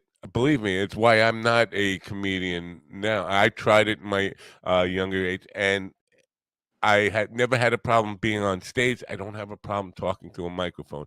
The idea of making strangers laugh is extremely intimidating. Even now, it's like, you know what, I think about it, and just being up in front of a room of strangers and having the pressure on to make them laugh is still terrifying to me. What's your take on why that is, the fear? For me personally, a little bit of that, a little bit. What if they don't laugh? But what I think it was mostly is that like I wanted it so bad, so I think I was afraid of it failing. So then I'd kind of lose what I love the most, and then it wouldn't work out. You know? Does that make Right. sense? Yeah, I could see that. Yeah. So, who was the reason that made you, like, you had to have seen somebody who said, that's what I want to, you saw that made you say. The first time I was 14 years old, I was still living in Philly, and I started getting the idea for it. And I remember we used to sneak into a movie theater all the time, and I snuck into Superbad opening weekend. And I seen Seth Rogen, and I looked up Seth Rogen after that, and I was like, he's a comedian. He started as a comedian, and then he started doing movies. Like, that's exactly what I want to do. I know what I want to do. Really? So is there a aspiration beyond stand-up to get into film and television? I would love, that's like the big dream, man, to be able to write my own stuff and then kind of act in it too. Okay, now you're from Philly, right? Philly's not the biggest market, but it's certainly, for film and television and all that kind of stuff. But it's certainly bigger than Greenville, South Carolina, right? No, definitely. So what brought you to Greenville? For me, I was been here since I was 22. I just needed to change. A lot of personal stuff was going on, and I just needed to change. Yeah, okay. As a comedy scene there thriving now, you got comedy clubs, or you're doing it in bars and like in Greenville? Yeah. Greenville's actually, it's like a hidden kind of gem. Not like a gem, but people sleep on Greenville a little bit. It's really, I mean, the comedy scene is pretty good out here. A lot of the shows that we do are like I got a show I produce at an art bar. I do some shows at Comedy Zone. There's some other places around here. Like, you got North Carolina, you're right near Atlanta too. So there's definitely a good comedy scene out here. Yeah. You don't have a accent. You've been there since you're 22. I would get the accent within like 6 months. I'm quick to adopt an accent wherever I go. Is that a challenge for you, like doing comedy? Because I'm assuming the room is all full of Southern accents when you're performing, no? A little bit, yeah, a little. I mean, mine really comes out if I get excited or if I get mad. Right. Like, I got kids too, so if I'm yelling at the kids or something like that, then the gas, stuff like that really pops out, you know. Yeah. Do you find yourself falling back into Philly yo? Yo. I do pop some yos in there a lot, yeah. Yeah. Do they get what that is? Yeah, they get it. They Okay. understand the flow of it. South Carolina, I have not spent a lot of time in that state at all. I think I'd spent like 2 weekends at Myrtle Beach. That's the sum total I've ever spent. See, what's good with it too is a lot of people, you wouldn't guess a lot of them are from down south. Like, I ask people all the time, like, are you from up north? Like, I always get like curious, stuff like that. But a lot of people sound like they're from up north, but they don't have the accent at all. It's crazy. Right. Now, you also have a podcast, right? Do I have that correct, or you're just starting a podcast? Okay. But episode 56, that's not just starting. That's, you've been following it, because I'm seeing on your Facebook right now, episode 56. That's my buddy's podcast. I help him promote that a little bit, but I was on that podcast. Okay. I did this instead of killing myself with Mr. David Baker. Instead of killing myself, right? And a great title. Yeah. What is that format of that? It's just like comedians sitting around bullshitting, just talking about. I'm so happy you said that, because I've been holding back cursing. I'm not going to curse a lot, but I was like, I want to watch what I say. I don't know if I'm not cursing. Oh, no, you can say it. Yeah. Pretty much what David does, he promotes like the local scene. He'll say what's going on in the beginning of the podcast, and then he gets a local comic from Greenville. Oh, cool. And puts them all together. Now, promoting stuff. Now, again, I'm thinking Greenville's a pretty small town, right? I mean, how big a town is it? What's the population like? I mean, just rough numbers, if you can. Rough number, I'd say like I'm not good at this stuff, but I'd say it's like a decent city. I'd say like 500,000. Really? It's a decent city? It is. It's small, but it's getting like really, really jumping around here. Wow, that's surprising. Yeah, all right. That's surprising. So I'm guessing you're married, right? Or have you live? If I'm you have engaged. kids, yeah. Okay. I'm engaged. Okay. She's awesome. Does your significant other supportive of your comedy? She's very supportive of it. Yeah. She is very, very supportive of it. She knows it's a big dream of mine, so she is definitely 100% on board with it. That's a blessing, because one of the hardest things in life, if you're in entertainment, is trying to balance life and your career and all that stuff, and the demands that career can take on you can really put a strain on a relationship sometimes. So it's a super blessing to have somebody who gets it and supports it. It's not always easy, but yeah, she definitely supports it. Is she in the arts herself or no? Is she exposed it? Is she in the arts and in entertainment at all, in comedy, music, any of that at all? She was a bartender. I met her at the comedy club. All right. So the question, boy meets girl. The question, basically, does she come to your gigs, and does she do it often and basically know all your material? Oh yeah, she's the first person I bounce material off of. Oh really? She even knows if I'm like talking to her. She knows if I'm like doing a bit. She'll be like, "Is this a bit? Or you just tell me?" You talk to me, it just seems like.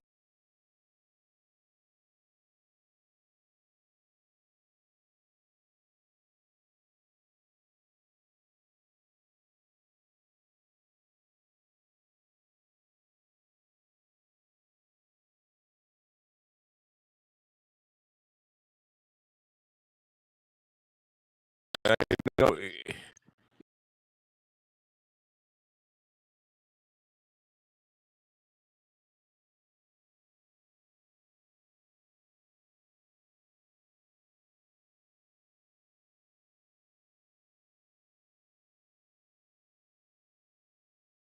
A little weird about it.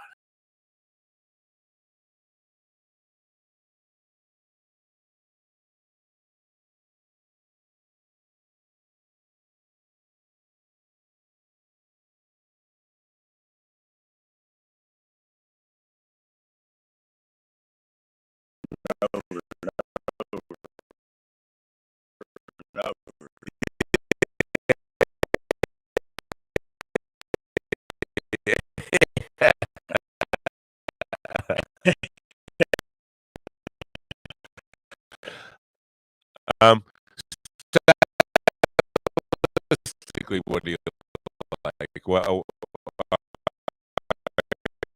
you kind of indicate that you're not super clean, and you're okay with I'm not clean at all. See, I want to try to work on some clean material. Clean material, honestly, it gets you more gigs. Yeah, all the time. I think you don't take my advice. You should do clean with local. Still pretty local. Nah, like I did a show in North Carolina last week or 2 weeks ago. It wasn't like a big show. It was another bar gig, but I go to like North Carolina. I got another show in Georgia coming up. I do Atlanta sometimes. Right. I want to go to Florida more, mainly Southeast stuff right now. Yeah, Southeast is a hotbed of comedy. People don't a hotbed. New York and LA are not the best places for comedians unless you're an established name. If you're a national name, a well-known name, it's a good place to be. Both of those are a good place to be. But if you're trying to establish yourself, they're probably the worst place to be. But I have lots of friends who've moved to Florida and just continue to work more than they ever did at all, ever. Alabama and Arkansas, also big places, believe it or not. I didn't know that. And of course, the big mecca now is Austin. Any thoughts on that? Austin, Texas? I've actually heard that. Have you ever heard of Steve Trevino? He's from Austin, Texas. He was at Comedy Zone. He was a cool ass guy. He let me do a spot for him for like 10 minutes. He was a really cool guy, but he was talking about the you get those nights at Comedy Zone, man. Like I remember at the end of the night, sometimes we got dice. So me and the servers would play CeeLo. I don't know if you ever heard CeeLo. It's a 3 dice game. and he seen us playing that, and he was like, "Yo, you guys want to play craps?" And I wound up playing craps with him for like till like 3 o'clock in the morning, and then he gave me a guest spot the next day too. He was a cool guy. But we were talking about stuff like that the whole time, the Austin scene, Texas in general. He's like, "If you're ever in Austin, let me know. I can get you a spot." Yeah, well, Yeah, Texas, Austin is full of comedy clubs now. The thing I question, because I had somebody on from Austin last week, is uh, even though because it's not a big city. I don't know how it compares to Greenville, but it's not a big city, and there are so many comedians there right now that I'm thinking, and so many rooms that I'm thinking it's impossible to have a full room. There's got one guy who's a headliner who's got a full room, and then there's a bunch of other 100 or 200 other comedy clubs that have people in the audience because there's just not enough people to fill the demand for or to fill the rooms that are out there. It's weird, man. Even here, you wouldn't think like the certain comics that we get would sell out a room all the time, being that it's not a big place. But we fit in our comedy club 240, 230, I think, something like that. But there's a lot of shows where those shows fill out too, and it seems like new faces all the time. Yeah. So as a manager, is part of your responsibility booking? Not really booking. I can help with booking a little bit if I know. Like I know this comic. It's a mouthful of a name. I forget his name. He's a great guy. I was talking to him recently. I'm trying to get him booked at Comedy Zone, and I get a lot of. I can request bookings as long as something's not booked. But there's a guy above me that does all that stuff. Gotcha. Well, I think it's a good thing to get a handle on the business, because a lot of comedians and a lot of musicians, anybody who gets into entertainment, I think it would behoove them to understand the business side of it. Are you learning? I'm learning a lot about that because I pay these guys their checks and stuff like that. I understand what they're getting paid, the contracts that they get, stuff like that. Right. But yeah, you definitely learn a lot. Do you deal with writers and stuff that people have a lot? I'm the craziest writers, man. The craziest. I'm not even gonna rat him out, but I heard this is before my time. You know Marlon Wayans? Yeah. Well, Marlon Wayans is writer. He demands that he gets his own fryer because we've got a kitchen downstairs, but he gets his own fryer with this special kind of oil, and you have to get organic chicken so they can fry that. Nothing else goes in that but his chicken. And if you don't have his damn chicken, he's not going up. He will not go on stage. He delayed a show a half an hour because we didn't have his chicken one time. Like some of them get nuts. Some of them are easy, but some of them definitely get nuts. Kooky stuff, right? I heard some Issues with Andy podcast last week. They were talking about Greg Shaley, who used to work in that part of the business, was talking about Emo Phillips. Oh no, Tiny Tim. Remember Tiny Tim? Oh, you're probably too young. Tiny Tim was a guy with a ukulele. The Tiptoe Through the Tulips was his song. He had a really weird act, a hippie guy. But he worked at Comedy Club long after he was famous, and his writer included a box of Depends. The diapers? Adult diapers, yeah. Dude, it's crazy the kind of shit they come up with. It's nuts. It is insane. Yeah, it's just really weird.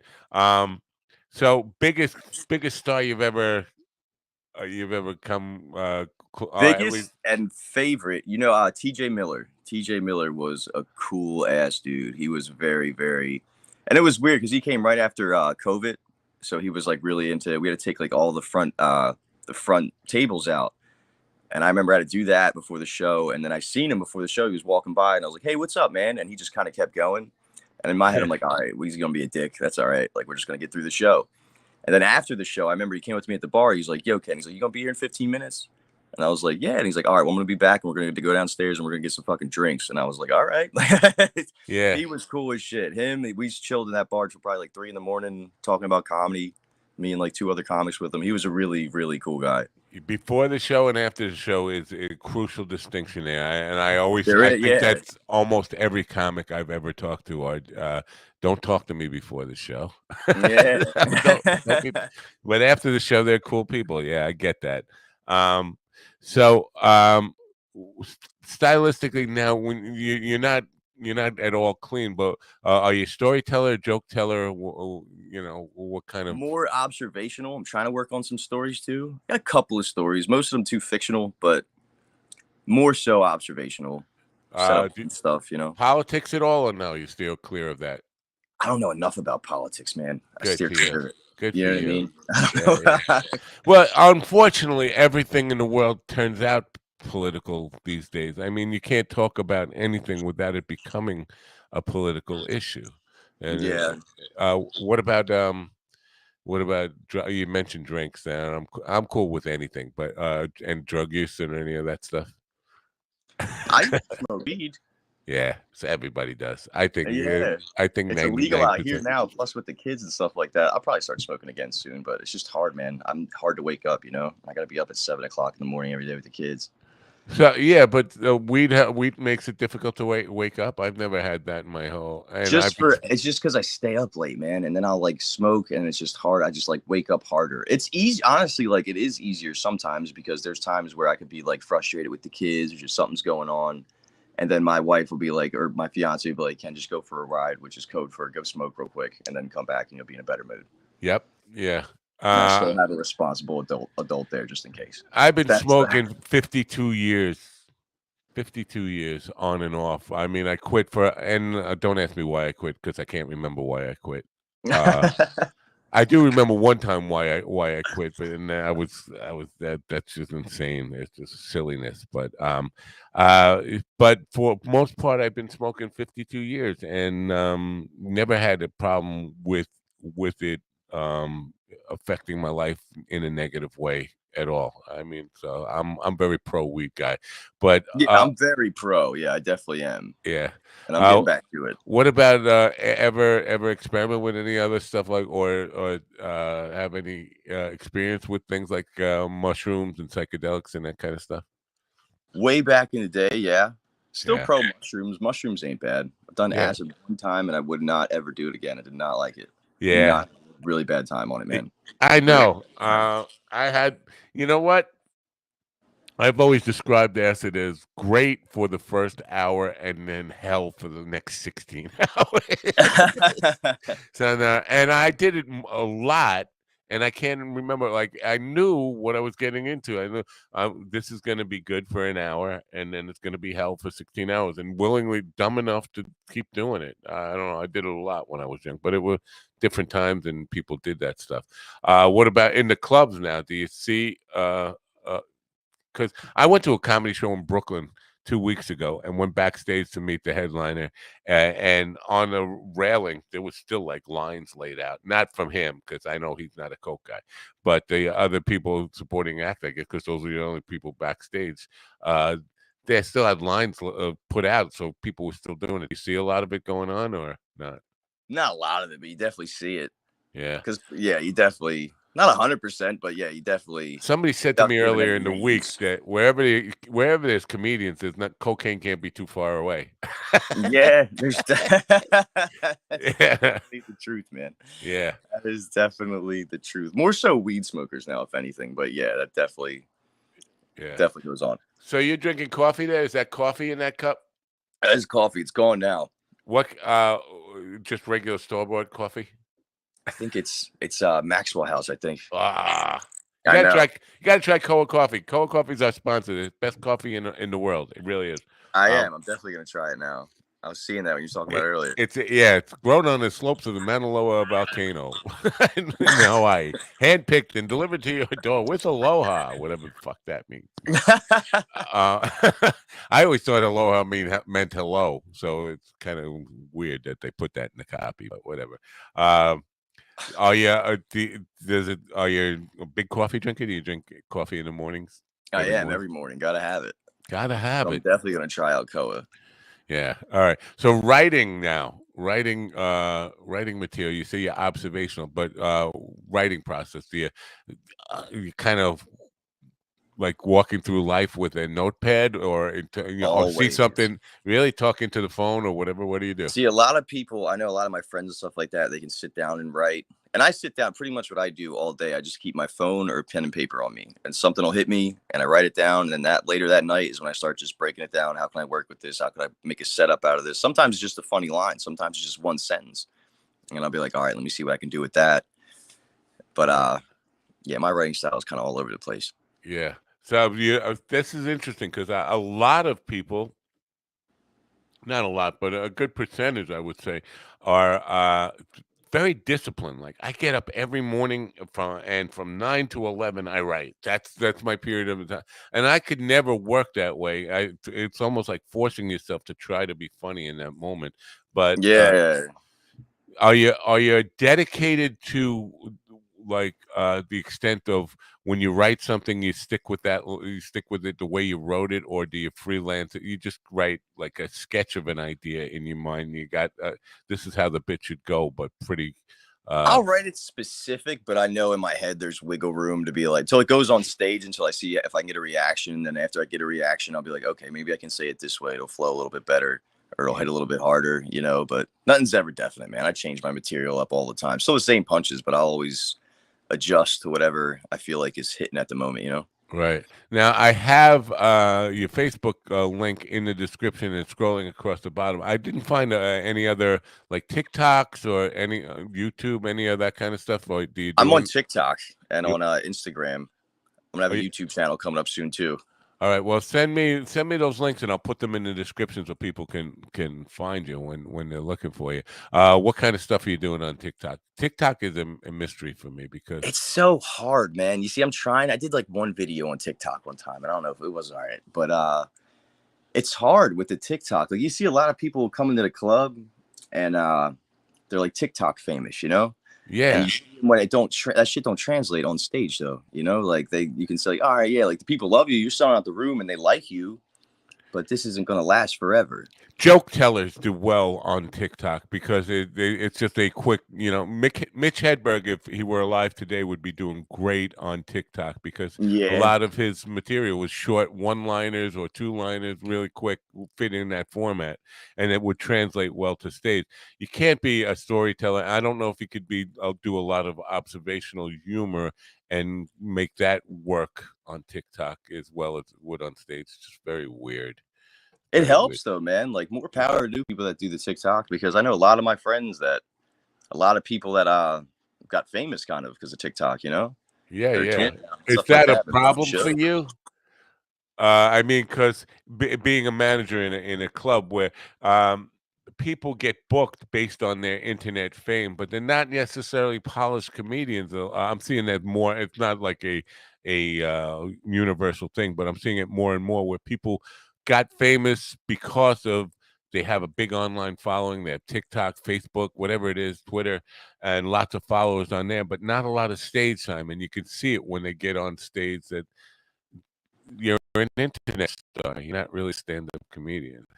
Yeah, it don't really bother me, man. It's just I just in my head, I'm not trying to talk shit about it either. I don't know how long No, that I'm kind not of saying holds talk up. shit, Not like but no, I know you're not. I know you're not. but in the club, you want your club to do well, and then you see the response from people who kind of figure it out pretty quickly because you can't fool an audience, right? And so Yeah, they'll know that. Yeah, we may have 100,000 followers on TikTok, but here you're not making people laugh, and that's a difficult. The business is about here and now. It's in the room. It's not online. yeah. Yeah.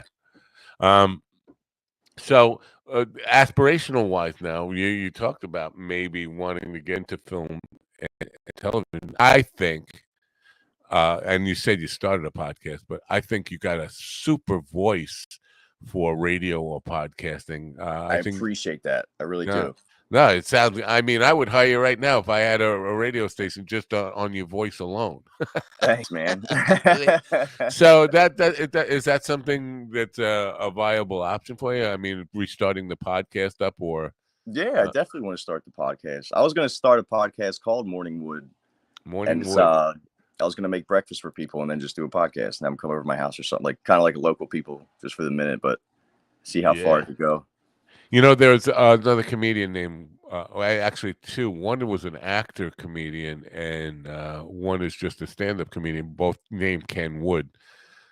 Are you serious? Yeah, because I was Googling you to try to find pages of websites and stuff, and I found a couple. One guy's got an internet. He's old though. That's how I knew he wasn't you. He was old like me. uh, That guy's got like a pretty good movie career from the 50s and 60s or something. But he's old. But then there's another guy who's doing stand up in Chicago or something, somewhere in the Midwest. And I knew that wasn't you too because it was the Midwest. But yeah, it's probably a pretty popular name, right? Kenneth Wood or Yeah, I'm gonna be honest with you. It's not my Christian name. Okay. Pretty much, my last name is Dennis. I got 2 first names, like Ricky Bobby. Okay. I would go on stage, and I remember just like a perfect example. People like I know, like they'd call me up. I remember one buddy was like, "All right, everybody, give it up for my brother from the tri-state area. He's a really funny guy. Give it up for Ken Davis, Dennis." And I was like, "Shit, man, I can't." Everybody kept messing my name up, so I was like, "All right, figure out something that's gonna be easy that sticks." And I don't know if I can get sued for this. Probably not. But Ken Wood is a speaker company. Right. And it's on my car. And I was like trying to think of a new thing. And I looked at my car. I was like, oh shit, Ken Wood, that would work. Kenwood speakers. Sears, I think, owned Kenwood at one point. And I was going to bring that up because it reminds me of, Kenwood stereos. Yeah, you can't fuck that name up, Right, yeah. You can't. It's hard to. Okay, cool. Well, you got some decent branding there with it, and I think it works. And you know what? I was a guy who's also, I think he's in South Carolina, Carlos Valencia, and he was up early this morning. I was going to ask him to come on too because he's in your area, and I think he plays. Are you familiar with him, Carlos Valencia? Because I think he kind plays. Of sounds familiar. Do you know what part of South Carolina? I was thinking Greenville. I think he's in that area, but he generally branches out. He's pretty much a road dog, I think. He's from Columbia. But the reason I brought him up was because people always fuck up his name big time. Like somebody called him John Caliendo, which is like completely how the fuck do you get that out of Carlos Valencia? John Caliendo. But yeah, so that's a pain in the ass when an MC gets your name wrong, and then you want people to remember your name. And it happened like multiple times. So I was like, yeah, I know it's a big thing. People got to remember that if they're coming to see me. Yeah, I got to. It's your brand. Yeah, that's what I'm selling. Right. So do you are you developing like a community fan base? Like somewhat. I got a fan page on Facebook called Goodwood. That's my production company. What I produce and stuff out of. I love that. See the wood thing. There's just so many puns with it and stuff like that. You know what I mean? It's a really good. But that's the main kind of name. Yeah, we got some stuff. We probably got a couple hundred. Not a lot. Nothing to shout about, but a couple hundred. Right. Yeah. This morning I was going on a rant.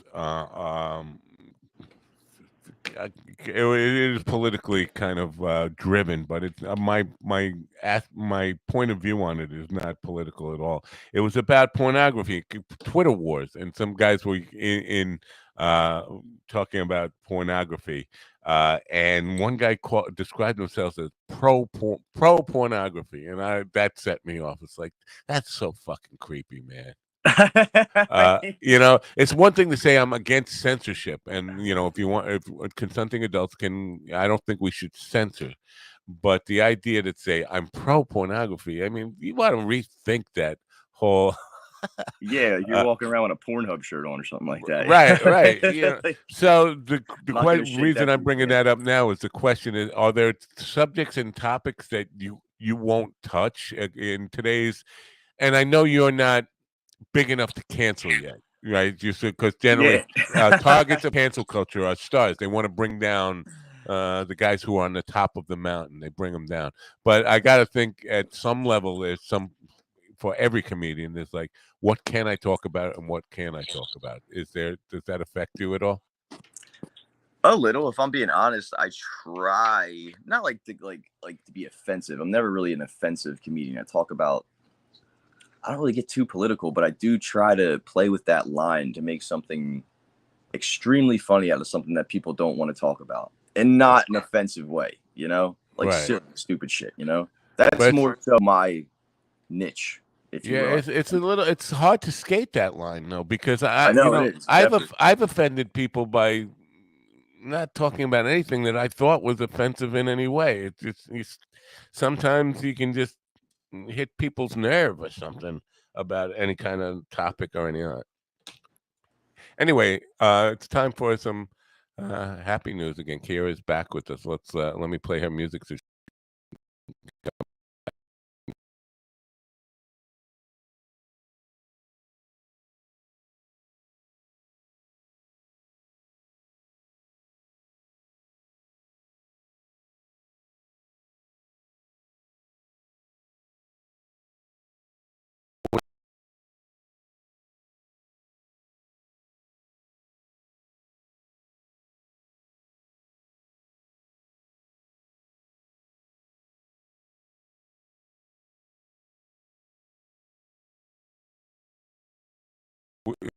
having a nice discussion about the comedy scene in Greenville, South Carolina. Have you been? Hi, Kira. Hi. Oh yes. I was just looking up okay. houses in Greenville, South Carolina last night. Houses? Weird. Yeah. Okay. Yep.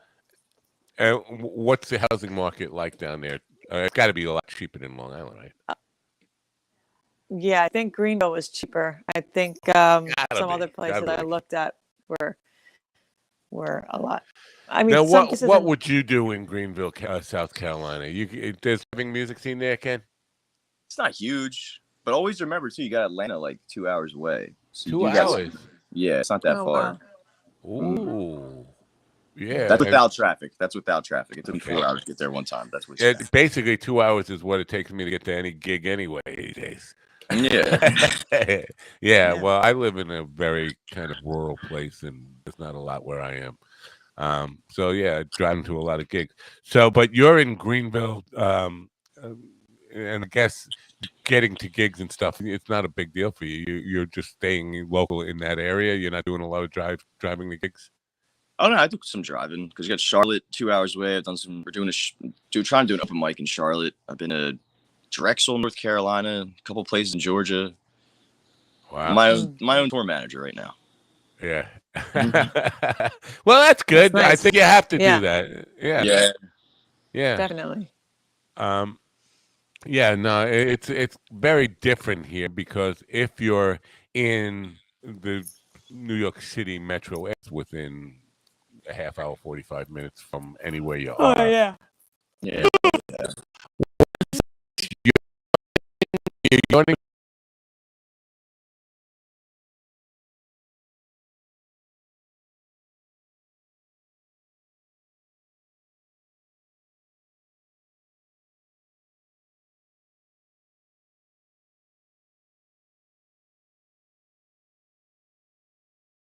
and can ask kids too.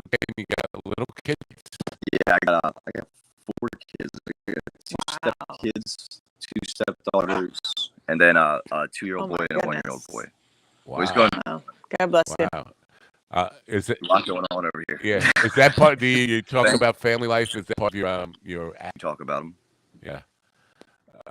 Kiara's got a 1-year-old too, a 1-year-old boy and a couple of girls. So she's you guys are pretty. That's awesome. Yeah. You're living a similar life with that, but hard to balance life and career.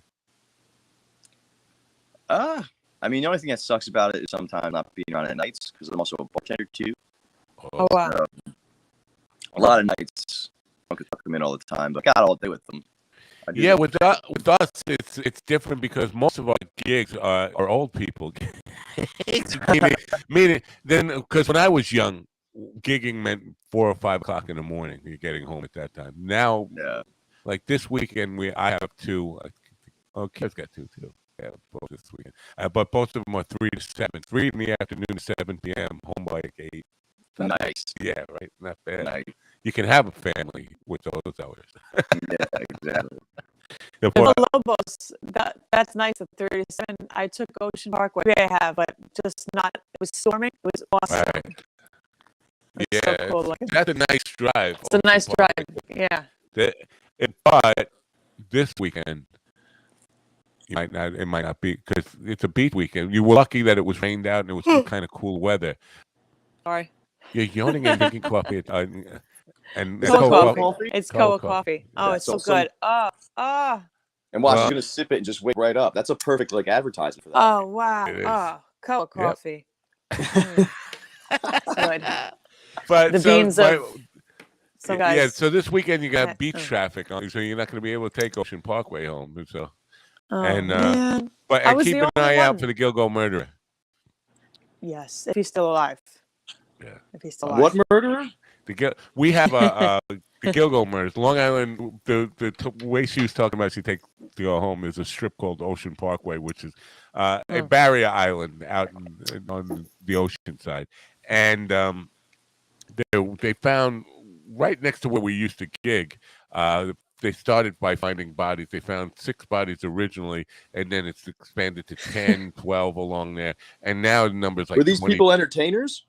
No, they were all prostitutes. Craigslist They prostitutes. were entertainers fair. are prostitutes too. Yeah, Come that on, is, they. yeah. That is true. That is true. They go to their gigs, they get paid. Yep, exactly.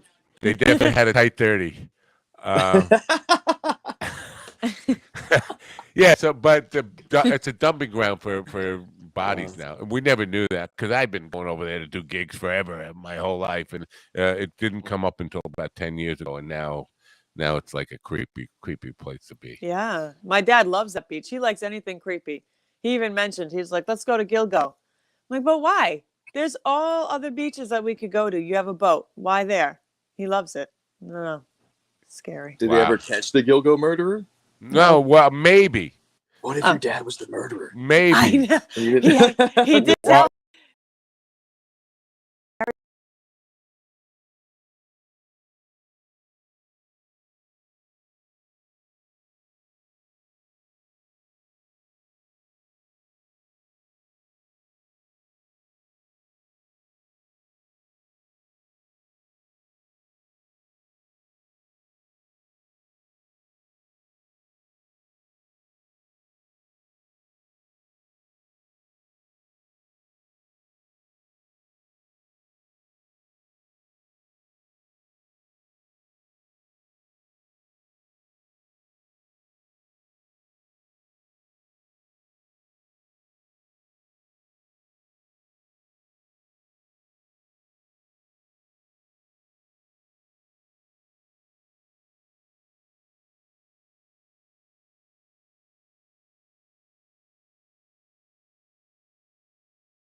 Really? Yeah. Wow. Part of it is a band that has a similar name to us that is part of their niche. 45 little clique. RPM, right? I'm not saying that. Oh. What's Yes, your band's yes, name? the Rockin' 45s. 45s. And we even have the same emblem Same thing. logo, yeah. The same logo, yeah. And that was a Yeah. point of contention years ago. I got into a social media fight with them over the logo, and their fans were like coming on our Facebook page and attacking us, and because we're selling shirts with the logo on, but we were 15 years established before they even came around. Yeah, How the hell with dare them. they? They're taking your shit. Yeah, Yeah. exactly. I Exactly. actually went to a private party where they were playing. They're really good. They are really good. Yeah. But the lead singer died of COVID. Yes, I know. I saw that. Yeah. Yep. He was the one who wouldn't let me. My father was really drunk, and was like, "Let my daughter sing. This is a private party." Oh, I like, never "No." saw Frank really drunk. Yeah. Okay. He wasn't like super intoxicated, but he was enough to harass the guy. He kept going up there. Please, let her sing a song. They Well, wouldn't. that's good. So yeah, and I was just so embarrassed. I was like, I really don't want to sing. No, I'm okay. So That's very good though, because embarrassing. you have complained that he hasn't been all that supportive, but that seems like he's really He supportive. comes to my gigs. He comes just to the doesn't come gig. to my life. You know? Yeah. Okay, you want to lay down on the couch and we'll talk about this. I would love to lay. I might actually fall asleep if I lay down on the couch. All But right. yeah, it started. No. Another good place I went to recently was Malibu.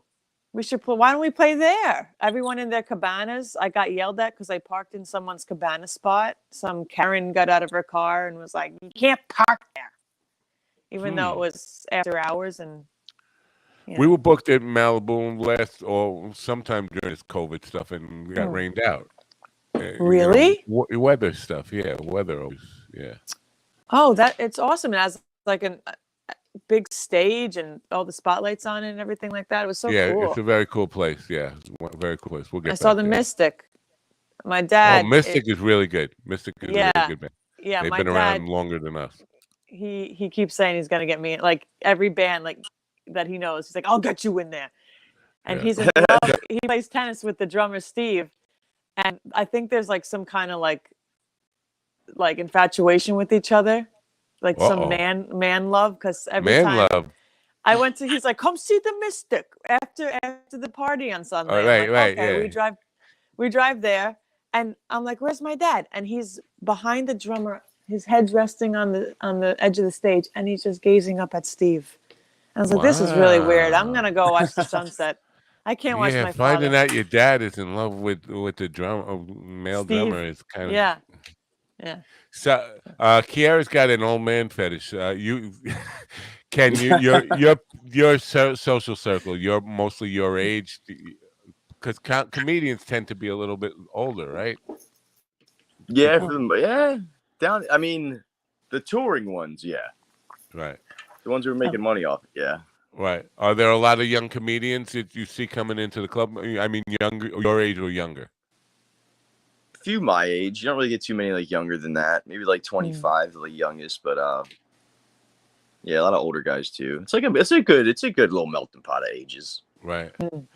I've had a lot of 21-year, not a lot, but in the recent weeks I've had several 21-year-olds or people 21, 22-year-olds in comedy, and they seem really pretty good and wise. And I don't say wise in like a life one, but in terms of comedy as a business and how to make it work, they seem to be pretty good, have good attitudes and understand the business pretty well. So I'm excited about what's coming up. But comedy is dominated by old guys like me, right? I mean, if you look at who's got the specials right now, yeah.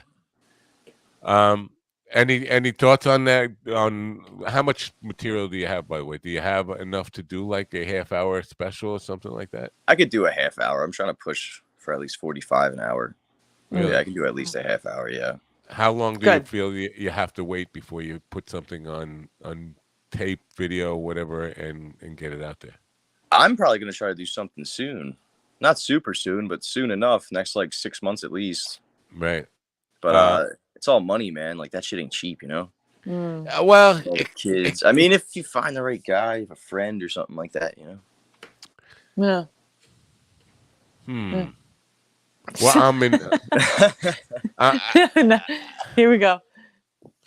Well, no, it's just that because I for 22 years with the band, and it I've tailed off a lot recently because it just got exhausting. But I would put up 5 cameras per show for probably the first 17 years. 5 cameras tape every minute of a 4-hour gig, and we do 4 hours nonstop. So I'd have. And we were doing like at 1.3 to 5 gigs a week. So you times 5 cameras times 4 hours. That's how many hours and hours and hours of video. Yeah, damn, yeah. But and I think it can be done on the cheap and can be done very well. My problem is I have so much to edit. I would want to do a documentary on the whole stuff. Is having too much to edit and go through.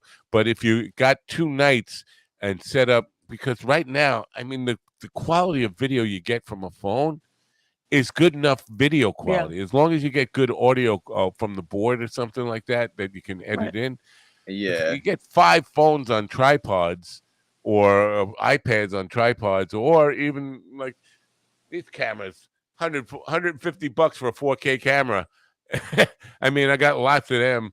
GoPros, and I think I paid $49 for this GoPro 4K camera. I mean, so you get a lot of footage on there. It's just a matter of putting it together and editing a special together and having an editor that can work with you. I got to say goodbye to Govs before I